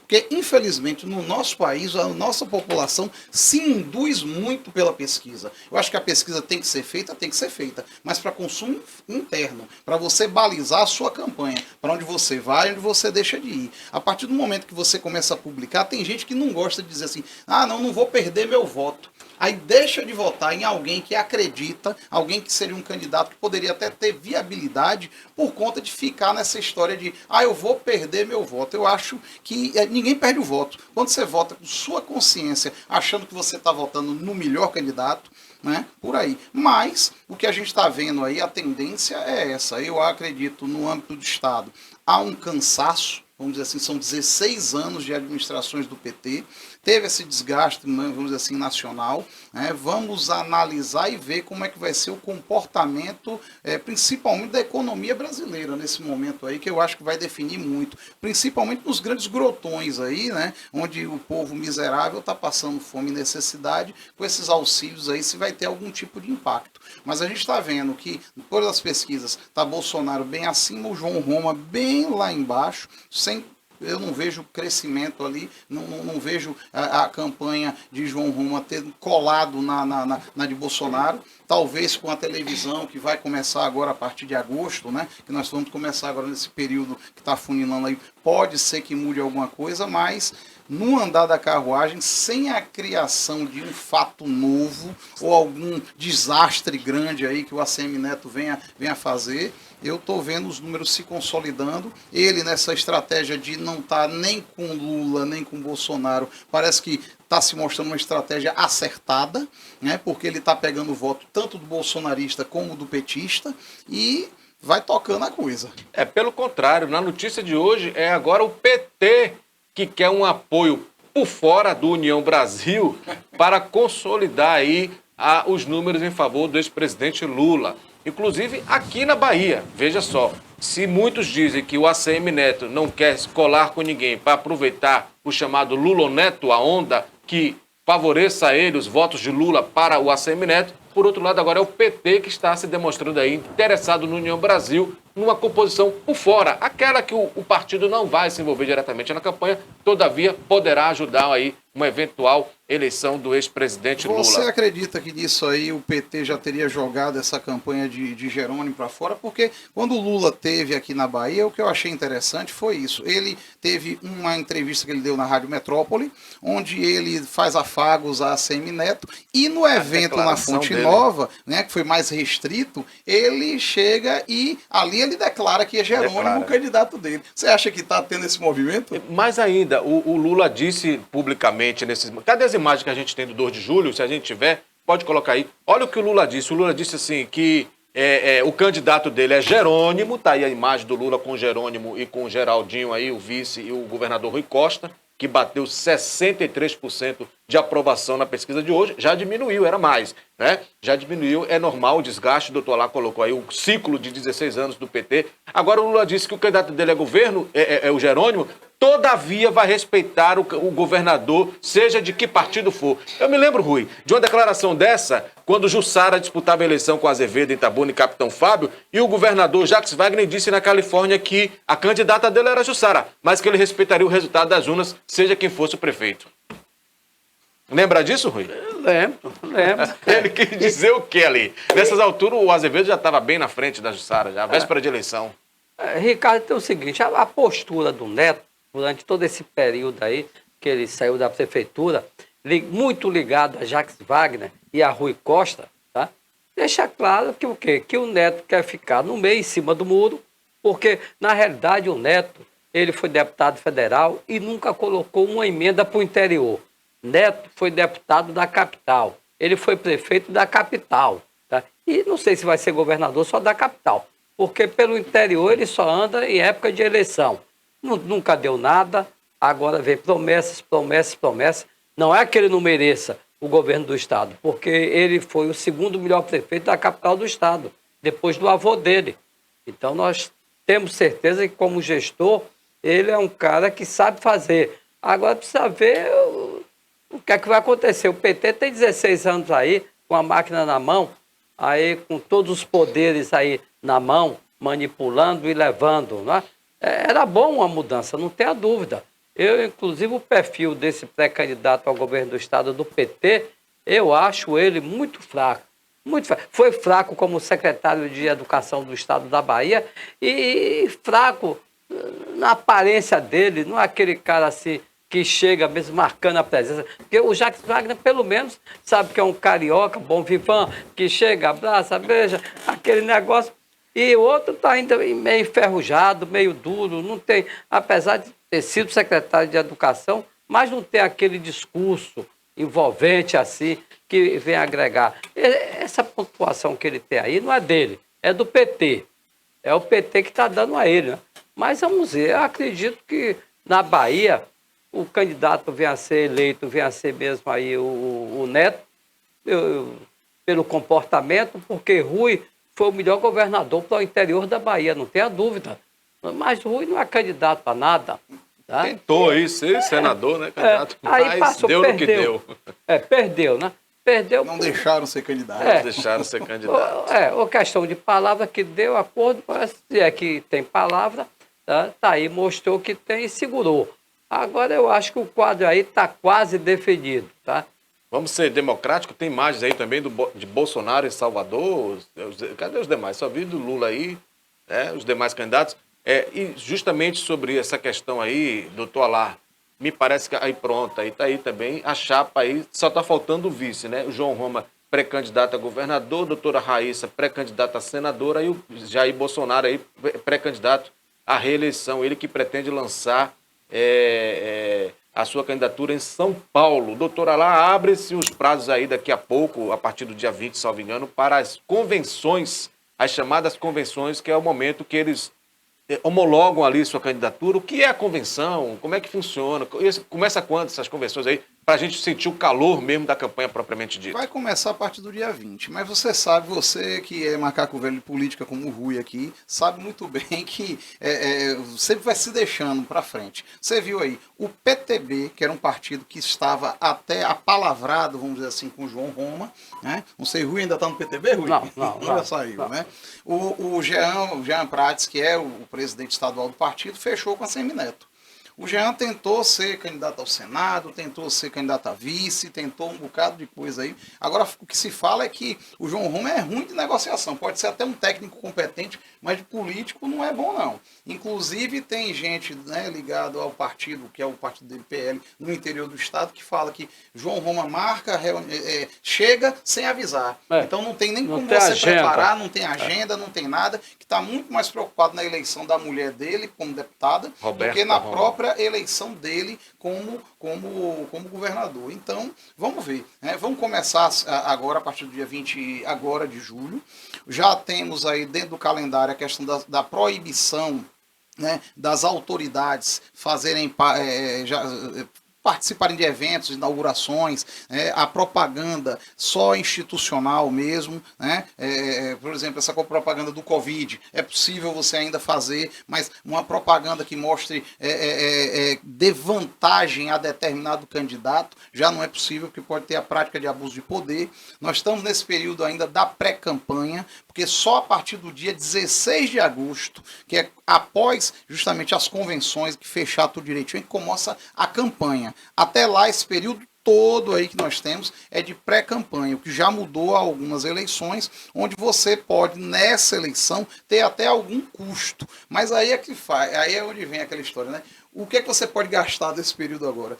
A legislação não diz quanto é que você gasta. Fala assim, custos moderados. Agora, o que é que você entenderia por custos moderados? Exatamente. O que eu falo com nossos clientes tenha cuidado, porque é muito subjetivo e vai depender da interpretação do juiz. Se você, por exemplo, vai para uma campanha dessa aí e gasta, vamos colocar aqui, é claro que é bem mais, né? 100 mil reais você gastou na campanha e na sua pré-campanha você gastou 50 mil reais, quer dizer, 50%. Você acha que a pessoa vai entender que aquilo ali foi gasto moderado? Não. Então você tem que ter cuidado, porque cabe, num caso como esse aí, acontecer, inclusive, a questão de você ter o seu registro de candidatura cassado, ou você ganha na eleição, na sua diplomação também ela ser cassada. Por quê? Por prática de abuso de poder político e econômico. Então tem que ter muito cuidado. Aos agentes políticos, que já começaram a se afastar, mesmo antes das convenções que vão ser a partir do dia 20 agora desse mês, você já tem que se afastar do cargo. Por quê? Para respeitar o princípio da isonomia. Não pode você que está fora do serviço público disputar uma vaga com alguém que está lá servindo como um médico, como um enfermeiro, que está tendo o atendimento ali da população, né, diretamente ali. É uma grande desvantagem. E é por isso que a legislação obriga quem deseja ser candidato, que ocupe uma função ou um cargo público, ter que se afastar durante o período. Vocês viram aqui, no caso de Itabuna mesmo, o secretário José Alberto, que era o secretário de administração da cidade, pré-candidato a deputado estadual, teve que se afastar. Agora, o dele é 4 meses antes, por conta daquilo que a legislação preconiza. No caso agora mesmo, uma porção de pessoas que são candidatos a deputado, né, o senador e tal, que são funcionários públicos, que se afastaram, que são os 3 meses da eleição, agora dia 2 de julho. E aí a coisa começa. O próprio general Braga Neto, né, se afastou semana passada porque é o possível vice aí do presidente Jair Bolsonaro. Oi, Rui. Agora, depois do dia 16 aí, o pré-candidato ele pode dar entrevista, aparecer em rádio, televisão? Pode, inclusive agora, nesse momento. Só que... Não, depois do dia 16. Não, e antes agora também, Sim. Rui. Mas sabe o que é que tem que acontecer? A emissora que abrir para um candidato tem que abrir para todos. É por isso que que é o princípio da isonomia. É por isso que normalmente você não ouve mais candidato a deputado, pré-candidato a deputado. Você vai ouvir quem? O presidente da República, governador, porque são candidatos que você tem essa facilidade. Porque pelo princípio da isonomia, o que é que acontece? Você tem que ouvir todos no mesmo tempo. Porque a gente via aí alguns telejornais, botava o cronômetrozinho ali, né, e você podia fazer as perguntas. Que é o princípio da isonomia que tem que ser respeitado. E aí é que dá multa, viu, seu Barbosa, que estava aqui há pouco, né? Se abrir para outros pré-candidatos aí e tal, e não abrir para os demais, você pode incidir em multa. E a multa não vai para o candidato, a multa vai para a emissora que permitiu. Quer dizer que até no caso, vamos dizer, Itabuna tem 10 candidatos aí, a deputado estadual, deputado federal, que não vão a lugar nenhum. Tem que abrir para todos? Tem que abrir para todos. Exatamente. É o princípio da isonomia. Exatamente. Se você acha que a pessoa não tem voto, mas o cidadão está se colocando como candidato, ele acha que tem. Ele tem voto. E o próprio candidato vai se sentir preterido. Agora sim, doutor Alá, essa pré-campanha também presta contas? Sim, você Presta faz conta, a não? prestação de contas também dos recursos. Tanto que agora você tem a possibilidade de impulsionamento na campanha, na pré-campanha, né, nas mídias sociais. Então você vai utilizar. Agora o que eu digo sempre é com parcimônia. Não queira gastar milhões ali. Já teve candidato ao Senado Federal que, por conta da pré-campanha, usar muito pesquisa, aquela pesquisa qualitativa, para poder chegar e dizer o que é que eu tenho que melhorar, tenho que ficar mais bonito assim, assado e tal. Gastou tanto que ganhou a eleição por conta justamente disso aí, só que ganhou e não levou. Por quê? Porque foi condenado, teve seu diploma cassado. Então você tem que ter muito cuidado, muita cautela nessa pré-campanha. Às vezes a pessoa se empolga, e principalmente quem está em volta, né, do candidato, é que ajuda a empolgar mais aí. Né? Os puxa-saco não deixam de ter. E aí a pessoa se empolga também na campanha, achando realmente tá bom, tá isso, tá aquilo outro. E aí comete alguns erros. Eu costumo dizer àqueles, né, que nos pedem orientação: você acha que isso que você vai fazer é decisivo para que você ganhe uma eleição? Se não for decisivo, for uma coisa a mais para você colocar, não faça, não vale a pena o risco. Agora, se você acha, não, aquilo ali, vamos ver então a forma como você vai fazer isso aí, para que pelo menos você dê ao advogado condições dele lhe defender depois, caso Deixa venha uma dar algum brechazinha problema. aí. É verdade. É muito bom bate-papo. Daqui a pouco tem um quadro Economia Verde. Todavia, doutor Lá, eu quero perguntar mais o seguinte: e nas redes sociais, onde não há aparentemente não há uma legislação específica, porque você pode ligar o seu celular e fazer uma live nesse momento e falar com seus pretensos eleitores? Como é que está no campo das redes sociais, o WhatsApp, o Telegram, o Instagram, o YouTube, enfim, esses canais aí? Como é que o candidato pode se comportar? Ricardo, é aquela história. Às vezes a internet dá uma impressão de que é uma terra sem lei. Não é uma terra sem lei, não. Hoje qualquer pessoa tem justamente esse bichinho, como você colocou aqui, que é o smartphone, e que do mesmo jeito que eu posso chegar aqui, ó, ligou, vou fazer uma live aqui agora, né? Tem alguém que vai assistir.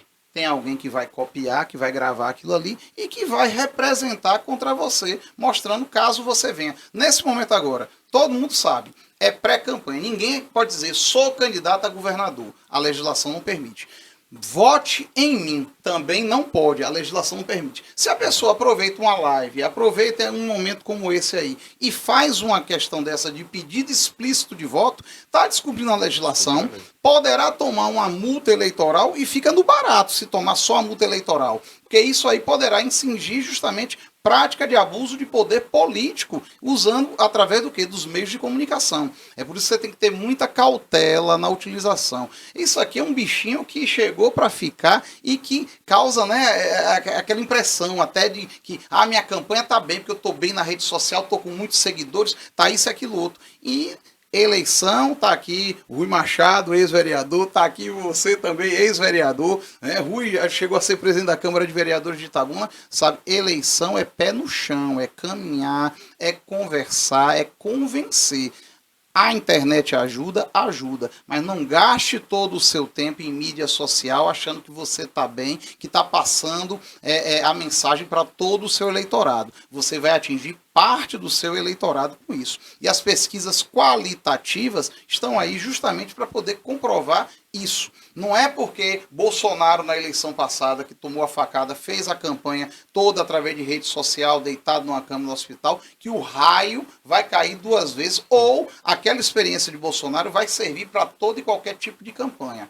Cada político tem seu perfil, cada candidato tem o seu grupo ali e a forma de fazer campanha diferente um do outro. É isso que você tem que ter atenção. Então, rede social é importante, mas não é ela que define quem ganha ou quem perde uma eleição. Até porque nem todo mundo tem acesso à internet, principalmente aí em lugares como a gente vê aqui na própria Bahia, a dificuldade dessas pessoas aí de ter acesso ao mínimo possível, né, de uma vida social que sai da internet, né, propriamente dito, um celular, um smartphone, enfim. Então, muita atenção aí os candidatos, pré-candidatos aí que visam disputar as eleições aí para que tudo possa acontecer dentro do que determina a lei. muito se fala em primeiro turno, vencer a eleição. Como é essa conta, doutor Alá? É 50% mais um? Pode acontecer isso, por exemplo, nas majoritárias, principalmente governador, presidente? Como é que funciona essa conta? É nas majoritárias, né? E é o 50% mais um, agora 50% mais um de quê? Dos votos válidos. A gente tem que lembrar, voto nulo é voto nulo, não conta, não Como entra, vale? não vale, não entra. O voto branco vale, que é a demonstração de voto. Agora o voto nulo é nulo, não serve para nada. Então na hora de você fazer a soma da votação ali para poder você ver para onde é que vai ou deixou de ver, o que vai contar é justamente isso aí. Então você tem que ter muita cautela na hora de, não, vou anular meu voto, vou ver, aí você vai fazer o que? A conta para poder ver. E é sempre 50% mais um. Se não tiver o 50% mais um dos votos válidos, aí nós vamos ter o segundo turno. Na Bahia, por enquanto, tem pesquisa que dá segundo turno, tem pesquisa que não dá segundo turno. Mas aquela história, como eu falei, né? O que vale mesmo é a pesquisa do dia da eleição. E aqui na Bahia, sempre se definiu a eleição, é agora, depois do São João, que é quando o povo começa a pensar mais nisso. Antes o pessoal só estava pensando em festa, agora é que começa. Inclusive, no próximo dia 14, a Câmara de Vereadores de Itabuna, na qual vocês fizeram parte, vai estar instalando a Escola do Poder Legislativo, que é justamente onde você vai estar ali ajudando na formação tanto dos vereadores como na comunidade desses temas que envolvem o processo legislativo como um todo.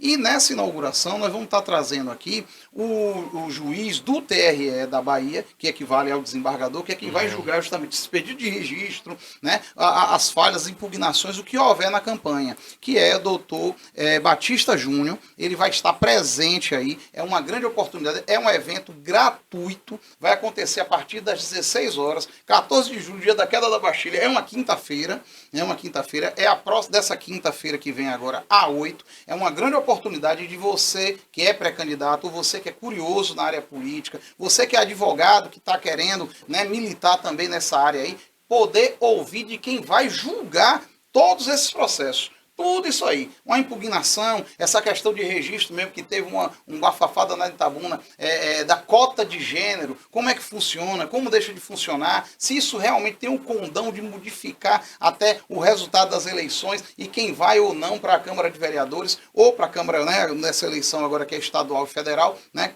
a Assembleia Legislativa, Câmara dos Deputados e Senado Federal. Então, tudo isso aí é importante que você que é curioso participe. Dia 14, próxima dessa quinta-feira, agora a 8, às 16 horas, no plenário da Câmara de Vereadores de Itabuna.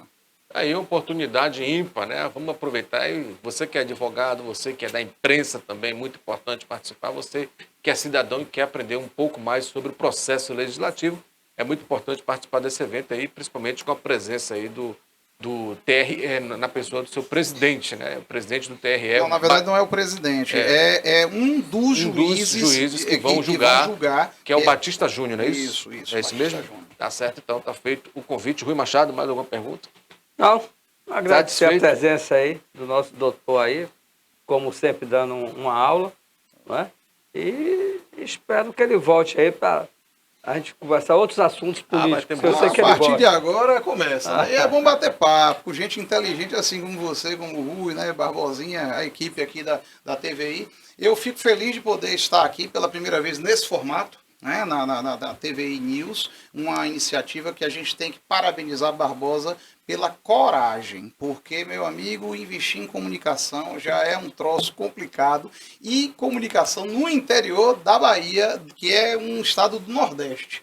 É um cabra que a gente tem que tirar o chapéu. Respeito muito você, meu amigo, porque você é um cabra retado, aí, nordestino, cabra retado. No mais, agradecer o convite e me colocar aqui à disposição. Lembrando que logo, né, Ricardo, nós vamos também ter um programinha para bater papo, chamar Rui. Aí, mais pra na frente. Interativa, Aí. vamos falar, na Interativa FM, né, os sábados. Já estamos lá às segundas-feiras também, das 7 às 8, na participação com o Fábio Ferreira. E sempre colaborando de alguma forma, que esse é o nosso papel também, né, de transmitir conhecimento e aprender também com o público que nos acompanha, ou seja, o telespectador, seja o ouvinte. Rui Machado, Barbosinha, doutor Alá, mais uma vez eu quero agradecer, obrigado a todos. Rui, tem mais alguma ponderação, algo mais a dizer, Rui Machado? Não, aqui, com retorno aí na quinta-feira. Na quinta-feira. Fechado então, forte abraço, Carolyn. Abraço, meninos. Muito obrigada aí, né, por essas informações. E vamos falar sobre, já estamos aqui na verdade com o Kleber, né? Ele que vai falar sobre o evento que aconteceu em Ilhéus, aí o evento do ESG, né? Isso mesmo, Kleber? É isso mesmo. A gente sempre fala do ESG aqui no Economia Verde, aqui na TVI, que é o ambiental, traduzindo do inglês, é ambiental, social e governança, que são os critérios e ações que todas as empresas têm que fazer hoje para se adaptar a um mundo que os clientes são exigentes, os investidores são exigentes, ao ponto que a própria Bolsa de Valores hoje define critérios para empresas que vão entrar na Bolsa, para serem listadas na Bolsa. E os investidores demandam que essas empresas tenham critérios ligados, inclusive à inclusão social, inclusive não só a emissão de carbono, é o que já se fala, mas tem outros cuidados diversos. E a gente, aqui, é um tema que tomou uma relevância muito grande nos últimos 2 anos, e a Economia Verde criou, com a TVI, TV Cacau e outros participantes, um grande fórum, que de 2 dias em Ilhéus, as imagens vão aparecendo aí, estava a doutora Aline Salvador, e estava falando aqui da questão jurídica eleitoral, mas tão importante hoje quanto a questão jurídica eleitoral está sendo ambiental, que é um poder, todo mundo sabe que a atividade econômica sem a questão da legislação. Então eu vou citar alguns dos palestrantes. Doutora Aline Salvador, do Ministério Público Ambiental, a diretora, aí você está vendo a diretora de sustentabilidade da Dengo Chocolate, que mostrou o case da Dengo, uma empresa que está revolucionando realmente o mercado de chocolate. Andresa Cristina, a Dame de Sá, que está aparecendo aí. Então, ela é engenheira agrônoma, formada pela USP. Ela falou como é que a Dengo trabalha com sustentabilidade. Aí você está vendo aí Breno. Breno, ele é ativista ambiental, muito ligado à questão do sequestro de carbono, em especial um programa que é ligado à ONU, de sequestro de carbono. Nesse fórum aí, vocês estão vendo aí, nesse momento aí, estava o secretário de Meio Ambiente de Itacaré, que falou sobre o caso fechamento do lixão de Itacaré, que é um caso fantástico, um lixão de 20 anos, que fica exemplo para toda a região de como a gente trabalhar. O fórum teve participação de pessoas da Suíça, dos Estados Unidos, por isso o tópico Fórum Internacional. A presença do público online também. E vou citar mais algumas pessoas. Nesse momento aí, essa é a diretora de sustentabilidade da Bamin. Ela falou bastante bem sobre um tema que é polêmico na região, né, que é a implantação do Porto Sul e seus impactos regionais. Foi uma palestra que, no final da palestra, ela expôs o orgulho dela sobre a questão da Bamin. Ela já se disponibilizou para vir aqui na TVI falar sobre os impactos socioambientais do empreendimento. São algumas dezenas de milhões de reais que serão investidos só em programas ambientais. No final, a plateia, uma visão geral aí foi situado lá na Faculdade de Ilhéus, né? E de novo, mas assim, o principal, veja só, a gente teve nesse evento, vou citar alguns nomes. Guilherme Gonçalves, que é consultor do BID, consultor da Conexão Brasil-Alemanha. Doutora Aline Salvador. Teve uma pessoa fantástica que esteve presente, uma das grandes participações foi o José Pulgas. José Pulgas, ele é sócio-diretor de um grande banco de investimento, JSP, que lá de São Paulo, que está investindo bastante em sustentabilidade. E ele veio ver a oportunidade não só palestrar, mas também veio ver em loco oportunidades sobre corredores florestais e sequestro de carbono. Ele é sócio de DSG e agronegócio da JGP, que tem mais de 15 anos de experiência em projetos de diversos setores. Isso aí quer dizer o seguinte, o que a gente sempre fala aqui na Economia Verde, o capitalismo e o empreendedorismo a favor da natureza. No sábado, a gente teve uma palestra com Mônica Alcântara, economista com MBA em Gestão de Sustentabilidade pela GV e em Capitalismo Sustentável pela Berkeley. Imagina, a gente teve palestrantes graduados em Berkeley, a gente teve o pessoal ligado ao BID, Banco Internacional de Desenvolvimento, na palestra. O José Maria Pulgas, ele estava em Londres, veio para esse evento justamente por ser, vou dizer Ilhéus, que o pessoal de Ilhéus vai ficar muito soberbo, por ser na região de maior biodiversidade da Mata Atlântica do mundo, maior biodiversidade de floresta do mundo, que chama-se região Cacaueira da Bahia. A Silvia Mazurá, que é pesquisadora da Embrapa, foi realmente um evento que ele teve o foco, que é uma expressão que eu sempre uso aqui, pensar global e agir local. Porque apesar de todas essas figuras internacionais, a gente teve a presença e palestra do pessoal do Consórcio Litoral Sul, na pessoa do geólogo Tiago Gonçalves, que é doutorando em geologia, já também deu entrevista aqui no programa. Então, o evento, pessoal, teve uma capacidade de articulação com o Orland Tildes, que é do Leilão Cacau, até fundos de investimentos alemães. O Fórum Internacional ESG, ele foi uma síntese, foi a primeira versão, né? Foi a primeira vez que acontece o evento. É um evento que vai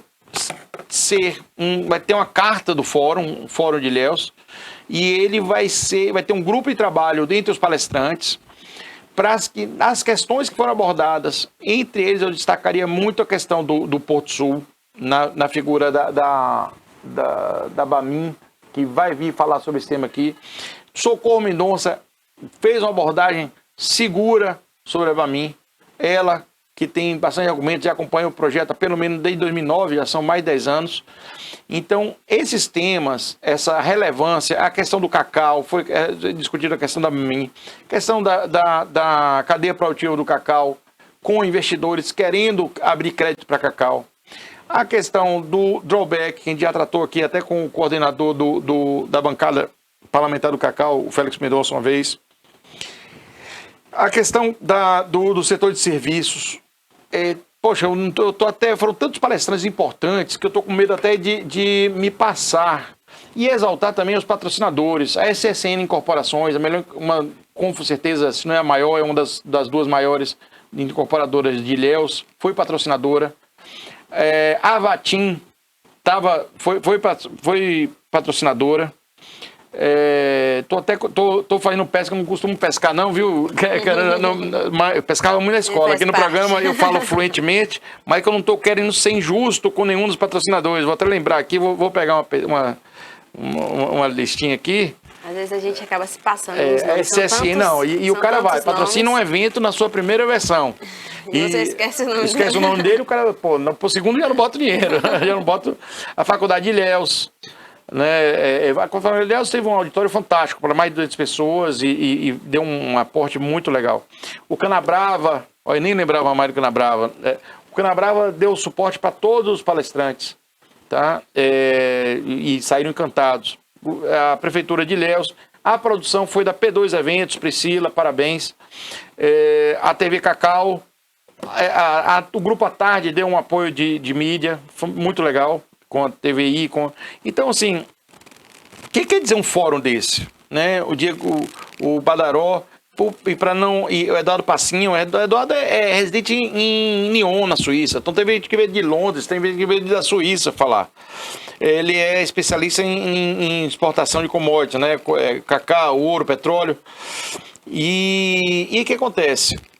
A gente conseguiu reunir, quando eu digo a gente, não foi só a Economia Verde, foi a TVI com a TV Cacau, com a P2, Ministério Público. Só que você tem uma palestra de 1 hora do Ministério Público, da promotora ambiental. Quanto vale isso? Eu acho que todo mundo que estava lá, que pagou um valor quase que simbólico, sei lá, R$250 aí para participar do evento, vai, se fosse pagar um curso, onde em 2 dias você tem a palestra sobre a questão ambiental feita pela promotora ambiental, questão de cadeia produtiva do cacau com a diretora de sustentabilidade da Dengo Chocolate, falar sobre impacto regional com a Bamin, nossa senhora, foi muito conteúdo, mas mais do que conteúdo, para quem estava, vai ser a carta, como falei, vai ter a carta do fórum, vai ter um grupo de trabalho e vão ter outros eventos. Me recordo muito, quando eu vi esse evento aí, eu estava lá em 2009 no primeiro evento de chocolate, Festival de Chocolate, que era pequeno, tinha, sei lá, 10 estandes, um público pequeno. E esse evento criou um fórum, criou um polo de discussão e do tema chocolate, que a nossa região deixou de ser muito, por causa desse evento, a repetição desse evento. E naquele ano, em 2009, a região não tinha sequer 2 marcas de chocolate. Hoje são mais de 120 marcas de chocolate. Deixou de ser uma região produtora de cacau para ser também uma empresa de chocolate, chocolateira. E o evento de chocolate com o Marco Leste foi muito responsável por isso. Eu estou vendo similar sobre a questão da economia verde, o Fórum ESG.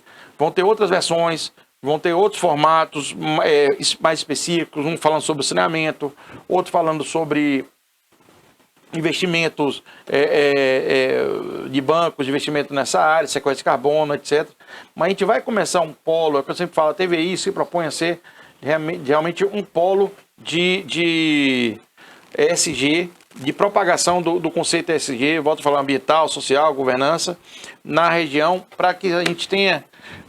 a nossa vocação é agrofloresta, a gente tem muitos recursos naturais, todo lugar na região do cacau, quando você desce parece que muda. Quando tem ali Valença até Morro de São Paulo, esses corredores de Cabruca, com Mata Atlântica, todo lugar tem uma nascente com água mineral, tem uma água, um fiozinho de água descendo, tem uma floresta.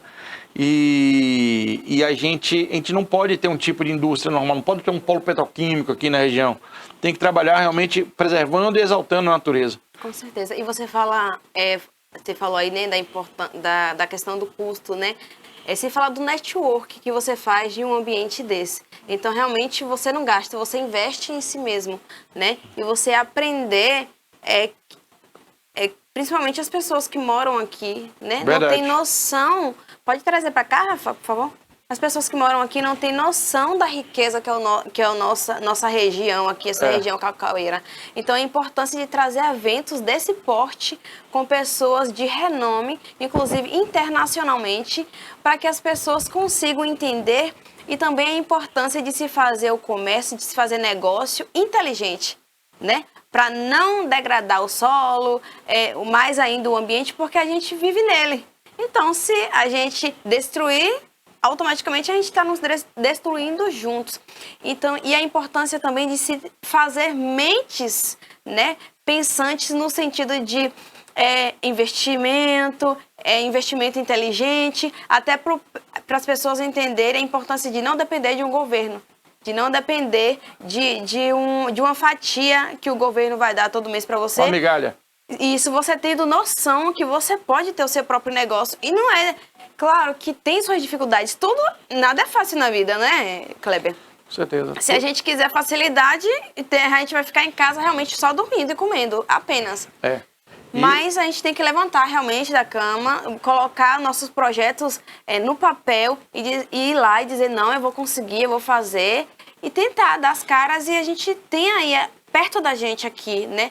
Esses eventos assim, que vai abrir a sua mente para você conseguir ter um negócio de sucesso e inteligente. E é isso mesmo. Você me recordou aí quando você falou um negócio inteligente. Eu convivi com o Dr. Norberto Odebrecht, fundador da Odebrecht, que ele, um gênio, né? O cara criou a Odebrecht, depois do que a segunda, terceira geração fez, é outra história.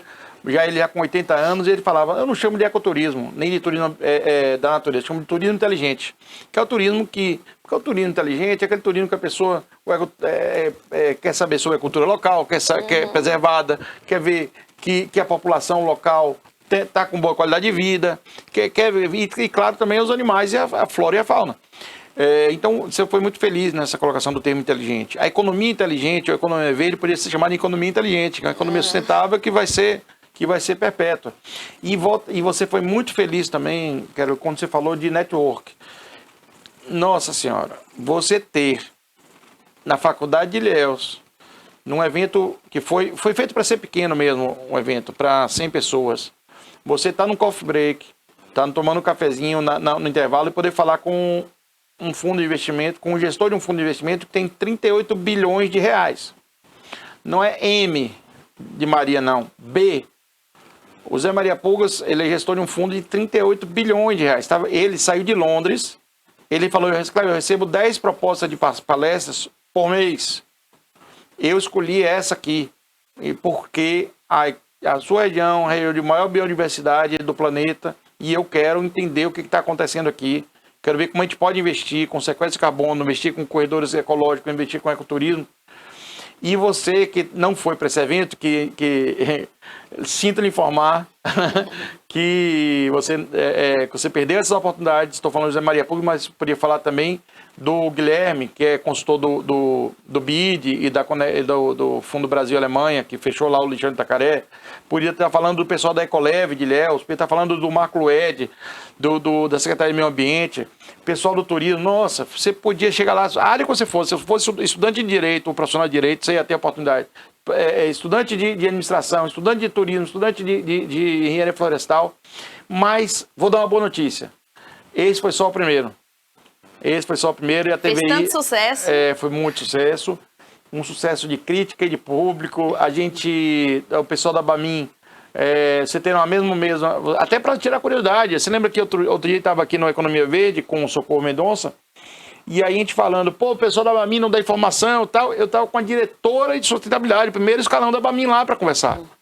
E eu falei da TVI... Ela vai vir aqui para o programa, online, claro, porque a agenda é muito difícil, ela provavelmente viaja muito, mas vai estar aqui com a gente. Então, todas essas dúvidas, críticas, construtivas, que se pode fazer para uma empresa, foi feito. Eu volto a falar, cara, o evento foi tão rico de conteúdo, que eu estou com... a UESC estava presente, me vai falhar o nome agora do diretor da UESC, professor, mas estava a UESC presente. Vou pescar de novo, hein, pessoal? Não me perdoe aqui a pesca, mas não tem jeito não, porque foi muita gente e com conteúdo. Poxa vida, uma das pessoas que eu esqueci de falar mesmo foi o Alan Tildes, sim, o Badaró, que já esteve aqui com a gente, foi entrevistado, o Eugênio Badaró, que ele deu uma palestra, só a palestra dele, ESG para pequenas empresas, pequenas e médias empresas, qual a motivação? Então você que é empresário, que está aí, não sabia nem o que é ESG, e aí de tanto a gente falar na economia verde aqui do ESG ou ASG, porque ele fala ESG ou ASG, porque é o seguinte, ASG é ambiental, social e governança, e ESG é o termo em inglês, environment. Então, se falar ASG ou ESG, está certo. Então, você imagina você, nunca tinha ouvido falar, que a maioria das pessoas também nunca tinha ouvido falar desse tripé, econômico, social e ambiental, como valor para a empresa. Estava lá um consultor de pequenas empresas. Um cara que podia fazer, ele agora vai fazer uma consultoria desse resultado aí, tem uma pousada aí em Morro de São Paulo que vai contratar ele para fazer a consultoria, para transformar a empresa dele no ASG. Aí isso quer dizer o quê? Gasto? Não, quer dizer investimento, porque o cliente das várias pousadas pequenas de Morro de São Paulo, na hora que ela souber que tem uma que respeita, que trabalha com alimentos orgânicos, que compra produtos para o café da manhã da comunidade, que tem cuidado com a questão de reutilização de água, o cliente percebe valor. Não estou falando de utopia, é real. O cliente, o turista, é um dos clientes que mais percebe valor nesse tipo de atitude do hotel, da pousada, do meio de hospedagem. E o turista, né, que normalmente procura esses lugares para se hospedar, são pessoas que amam a natureza. Então, realmente tem essa visão de proteção ali daquele habitat. Entende, né, a importância da biodiversidade que tem naquele lugar. Então, assim, se a empresa, ela oferece, a gente vê até nas marcas de shampoo e de outros itens, né, aquelas que falam que são... De novo, você parece que estava lá, faltou você ir, cara. Fala para esse dia, no próximo você vai. Porque a Vatim estava lá. Você acha que a Vatim ia patrocinar esse evento só por causa do nome, por causa da amizade? Jamais. Não. Até porque a Vatim é uma empresa nacional e internacional. Que tem que dar resultado para os acionistas. Justamente. Tem que dar resultado para os franqueados. E ela jamais vai sujar o nome dela colocando um investimento e estando lá presente nesse evento, se fosse um evento que realmente não vivesse o que prega, né? Exatamente. Que não tivesse ali, as pessoas que estivessem ali no palco, ali palestrando, se elas realmente não lutassem por essa causa, né? Por essa pauta. Então, assim, E a gente vê o público aumentando cada vez mais, o público que quer sim um mundo diferente, empresas responsáveis, empresas que trabalham inteligente, porque assim, volta pra gente. Volta. E aí eu tô falando sempre, aqui na Comunidade Verde, do retorno do empresário, porque a gente vive um momento que o Brasil está vendo um grande desemprego, alta inflação, e as pessoas às vezes esquecem, falam, poxa, por que eu estou preocupado com o meio ambiente se eu tenho que pagar minha folha, sabe? Senão eu vou desempregar. Mas é isso, pessoal. O cliente vai perceber mais valor no seu produto. Se você for uma empresa que tem sócios, que tem franqueados, que tem acionistas, essa empresa, ela tem menos riscos.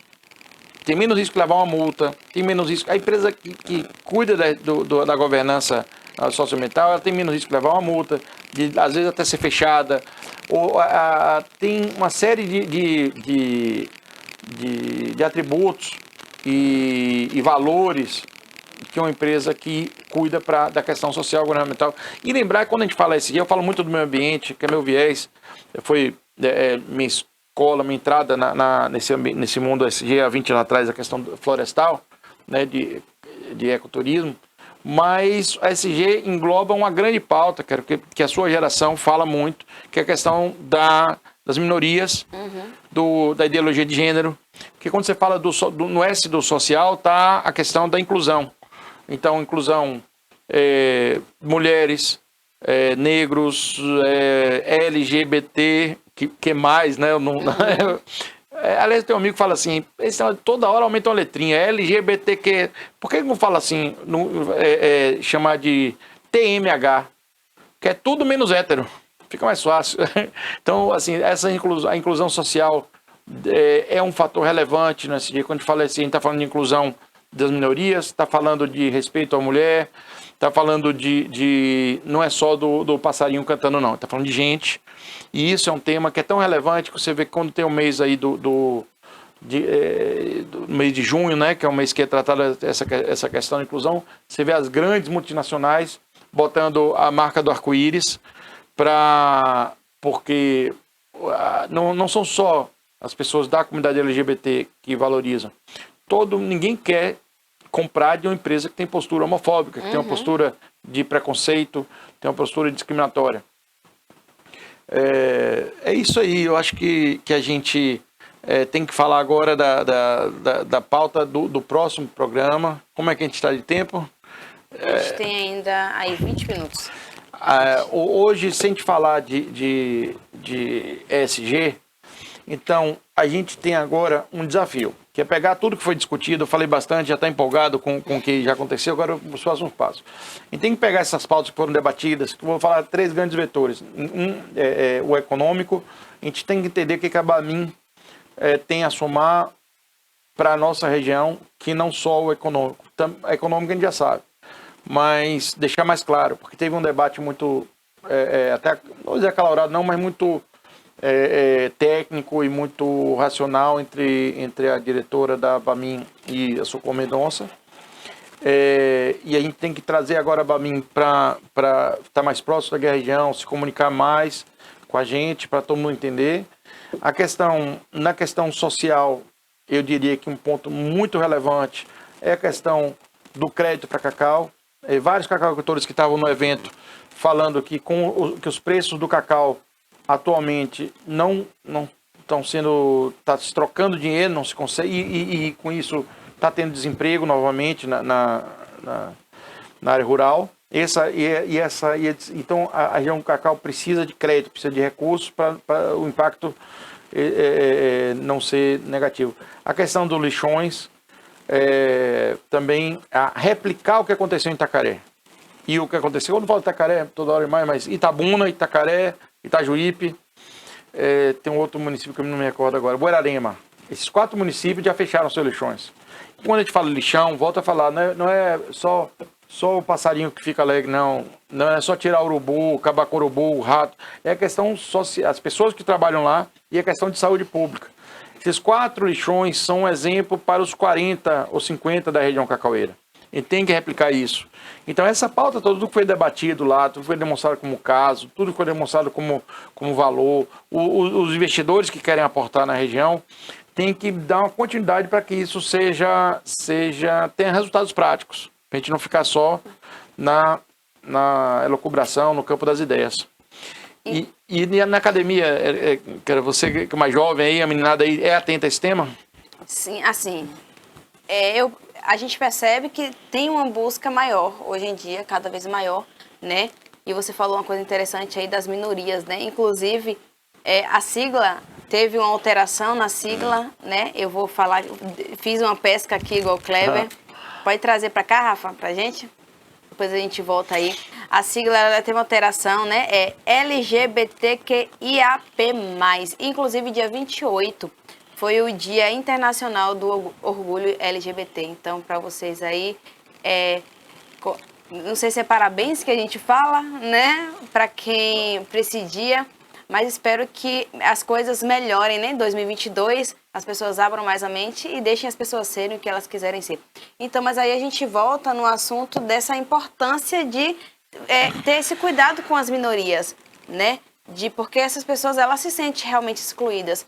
Então, se tem essas empresas que pensam, né, direcionada aí para o pessoal negro, o pessoal aí do grupo, né, LGBT, da classe... Índios e todas as minorias, né? Todas as minorias, todas as pessoas que, querendo ou não, se sentem fora, à margem. Então, assim, a importância dessas empresas virem e abraçarem essas pessoas.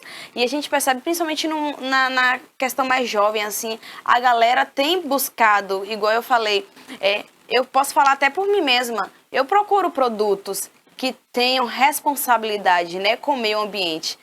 E principalmente quem gosta de turismo, como eu falei, essas pessoas, elas entendem da importância de se preservar aquele local, né? De não se contaminar, de ter... Como é que a empresa vai vir? Não é só vir uma empresa, porque tem muita gente que fala assim, precisamos de empresa na cidade, precisamos gerar emprego. Mas não é só vir uma empresa de qualquer jeito, é vir com uma mentalidade que tem que preservar o local que ela está chegando. Ela tem que preservar, ela tem que respeitar principalmente os moradores daquela região. Então, ela tem que vir pensando, se a gente for falar aqui, né, na região ali de Itacaré, de Ilhéus, nós temos a mata, temos o mar, temos rios. Então, empresas responsáveis que vai pensar em fazer o seu produto de maneira que beneficie a população, os animais daquela população e também as pessoas que moram naquele lugar, né? São minorias. O que é que essas pessoas... Qual é a mentalidade dessas pessoas? A gente precisa gerar empregos para essas pessoas, mas de que maneira a gente vai fazer com que essas pessoas elas venham para nossa empresa sem elas perderem, querendo ou não, aí a identidade delas e para que a gente consiga respeitar, porque são mentes diferentes, né? A gente pega um empresário, uma pessoa lá, uma empresa do sul do país que vem se instalar aqui em Ilhéus, ela vai vir com a mentalidade do sul. Então, e o pessoal do Nordeste e do Sul são mentalidades, querendo ou não, apesar do mesmo país, é diferente. Então, vim com essa responsabilidade, né, de cuidar das pessoas que estão ali naquele ambiente e respeitar principalmente aquelas pessoas que estão ali naquele ambiente. Então, por isso que as pessoas, é tão importante esse evento justamente acontecer diversas vezes e cada vez com maior público, com sei lá, transmitido.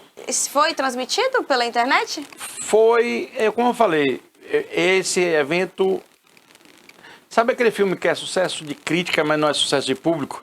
Mas não foi feito para ser sucesso de público. A gente fez um primeiro, que foi um piloto, para acontecer. Foi um sucesso de crítica, os palestrantes adoraram. E o próximo vai ser muito mais divulgado.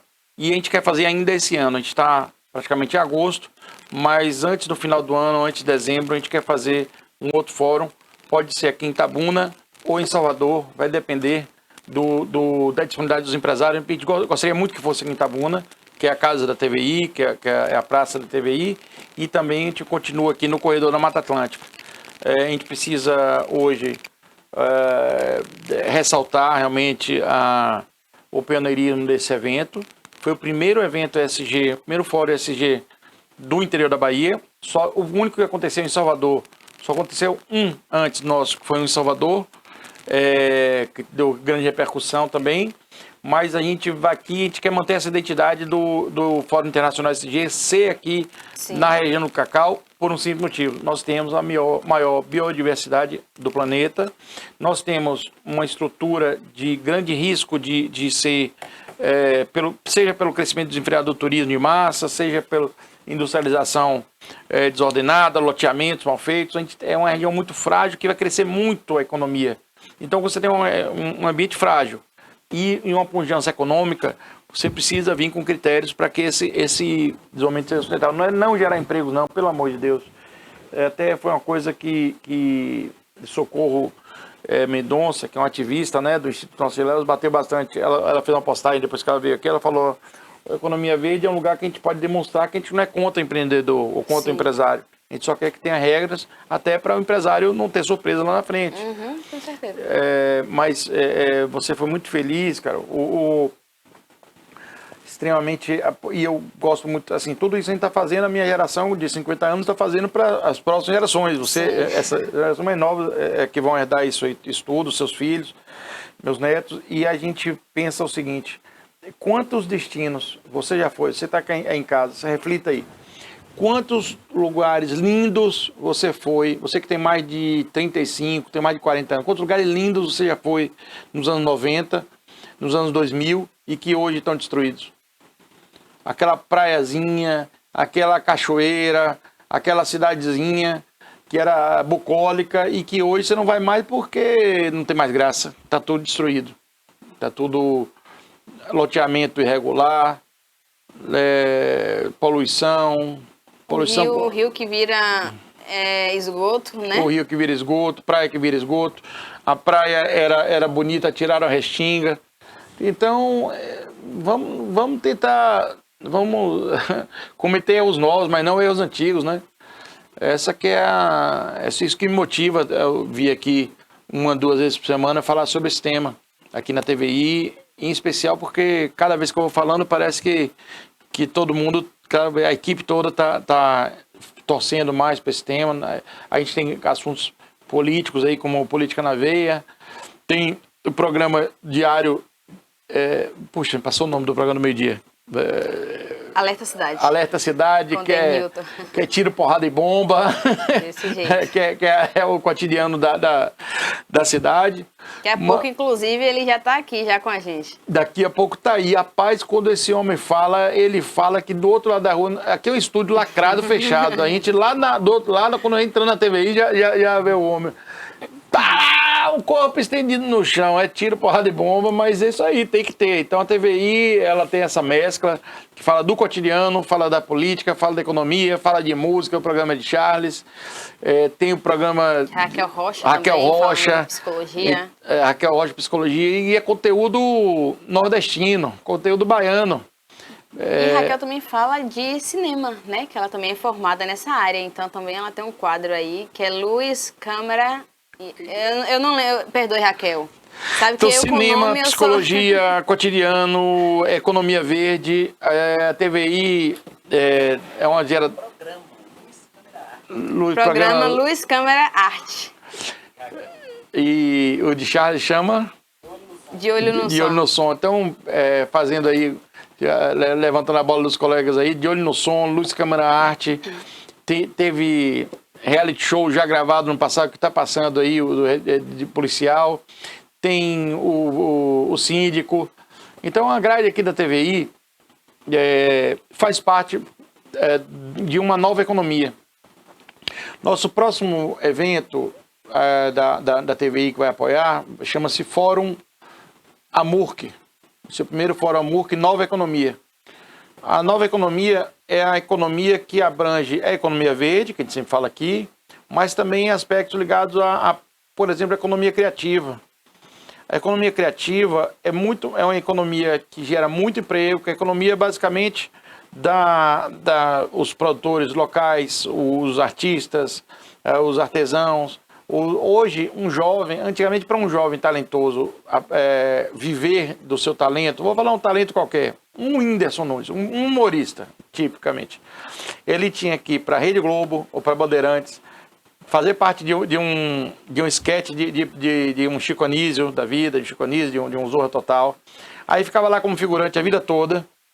E depois, se Deus quisesse, ele ia ter um quadro, ia para uma outra televisão menor, como uma TV... Não, uma TV menor Rede Viva, Rede TV da vida. Hoje em dia o cara tem um talento, como o Whindersson Nunes estava no interior do Piauí, com um celular, que não sei nem se era iPhone, devia ser um Samsung. Ele brincando com a mãe, ele se tornou um astro, com o talento próprio dele.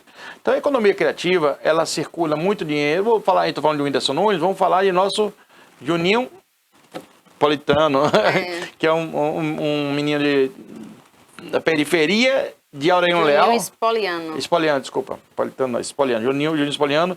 Que Juninho já tem mais de 1 milhão de seguidores já desde o ano passado. E ele tem um canal no YouTube que também... Ele tem a vida dele independente e gera muito emprego, a equipe dele. Quem assiste as novelas de Juninho aí, sabe? Inclusive, ele tá tendo...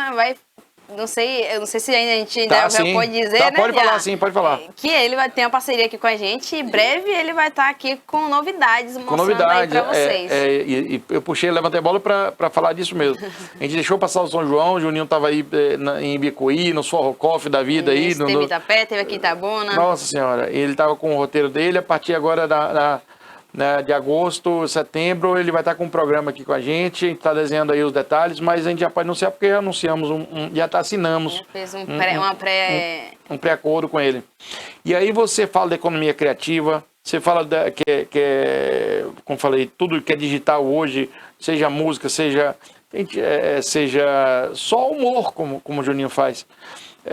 Pode gerar muito emprego em cidades como o Baitaba, como Aurélio Leal, etc. A economia 4.0, que é a indústria 4.0, que é uma indústria ligada à tecnologia. A gente tem um polo de informática em Ilhéus que não deu certo. Por que não deu certo? Porque o foco dele foi construir a máquina, construir o que é chamado hardware, né? Construir a caixa. Quando o verdadeiro valor na indústria de computadores está nos programas, é chamado software. Que então você, hoje, então caberia aqui a região criar que se chama hubs de tecnologia ligado a aplicativos. A gente sabe a dificuldade que às vezes é para conseguir um design aqui, né, cara? Para conseguir um design para poder fazer o trabalho e tal, tem uma demanda enorme nessa área de digital, seja design, agora tem a tal das NFTs, que são ativos na tecnologia blockchain. A gente já falou isso aqui uma vez aqui com o Aran, que é um artista local que quer vender a música dele em ambiente de blockchain. Então aí não vou falar em blockchain, senão vou me estender demais, mas é tecnologia digital. Então a indústria 4.0, economia verde, economia criativa. Você tem aí uma nova economia, que é essa região do cacau, a antiga região, a chamada região cacaueira, pode se chamar uma região da nova economia. Lembrar que daqui saíram, na Bahia saíram os grandes talentos nacionais, né? Não vou falar Jorge Amado, que é lugar comum, mas Eudaldo Tavares, escritor, a cantora da Banda Mel estava aqui, eu estou com a memória fraca, meu Deus. Da Banda Mel? Que é de Itabuna. Quando a gente menos espera, descobre que é de Itabuna, né? E a gente tem uma gama de artistas aqui na região da Bahia toda, que só fizeram os Lázaro Ramos e Wagner Moura. Você passou para pensar que Lázaro Ramos é um menino negro do Alô Bennett, meu Deus. Eu lembrei pela metade, então não quis falar. Desculpa, Alô Bennett, perdão. É corrido demais. A gente, quando menos espera, Alô Bennett foi um grande sucesso da Banda Mel. E a gente tem que estimular que a região saia de uma monocultura do cacau, que já saiu, mas também que diversifique, vamos preservar, preservar a cabruca e tal, mas vamos ativar a economia. Não vamos ficar pensando que isso aqui vai ser um lugar para ficar a vida toda só fazendo chocolate, um pouquinho, pequena fábrica de chocolate. Não, tem muito mais que explorar aqui nessa região. Tem muito mais que gerar emprego. A prova está aqui, a TVI, que é um polo aqui de economia criativa. Isso mesmo. E nosso horário já está esgotando, né? Já estamos aí perto aí nos finalmente. E eu queria mostrar o boletim epidemiológico aqui de Itabuna, por favor, Rafa. A gente vai dar um resumo aí do que aconteceu, né? Assim, tem uma crescente, o pessoal já estava esperando que iria ter uma crescente aí pós-festa. Apesar que essa crescente ainda a gente não, com certeza a gente vai ver ela aí crescer ainda mais. Esse aí é dos últimos 7 dias, saiu ontem, isso mesmo, dia 4/7, 500 casos positivos, ativos temos 432, curados 68, internados clínicos 3 e leitos disponíveis 5. Então aí a gente tem as atualizações aí do boletim do Covid, né, aqui da cidade de Itabuna, disponibilizado aí pela equipe epidemiológica.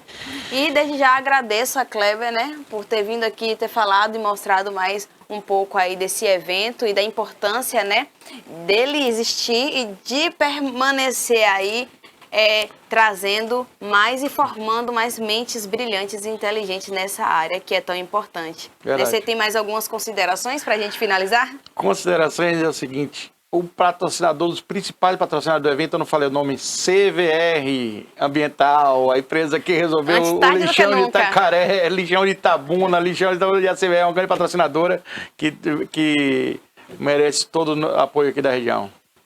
Então é isso aí, muito obrigada para vocês que nos acompanharam até aqui. Amanhã, novamente, a partir das 10 horas. E agora fica com o Alerta Cidade, com o Denilton. Não saia daí.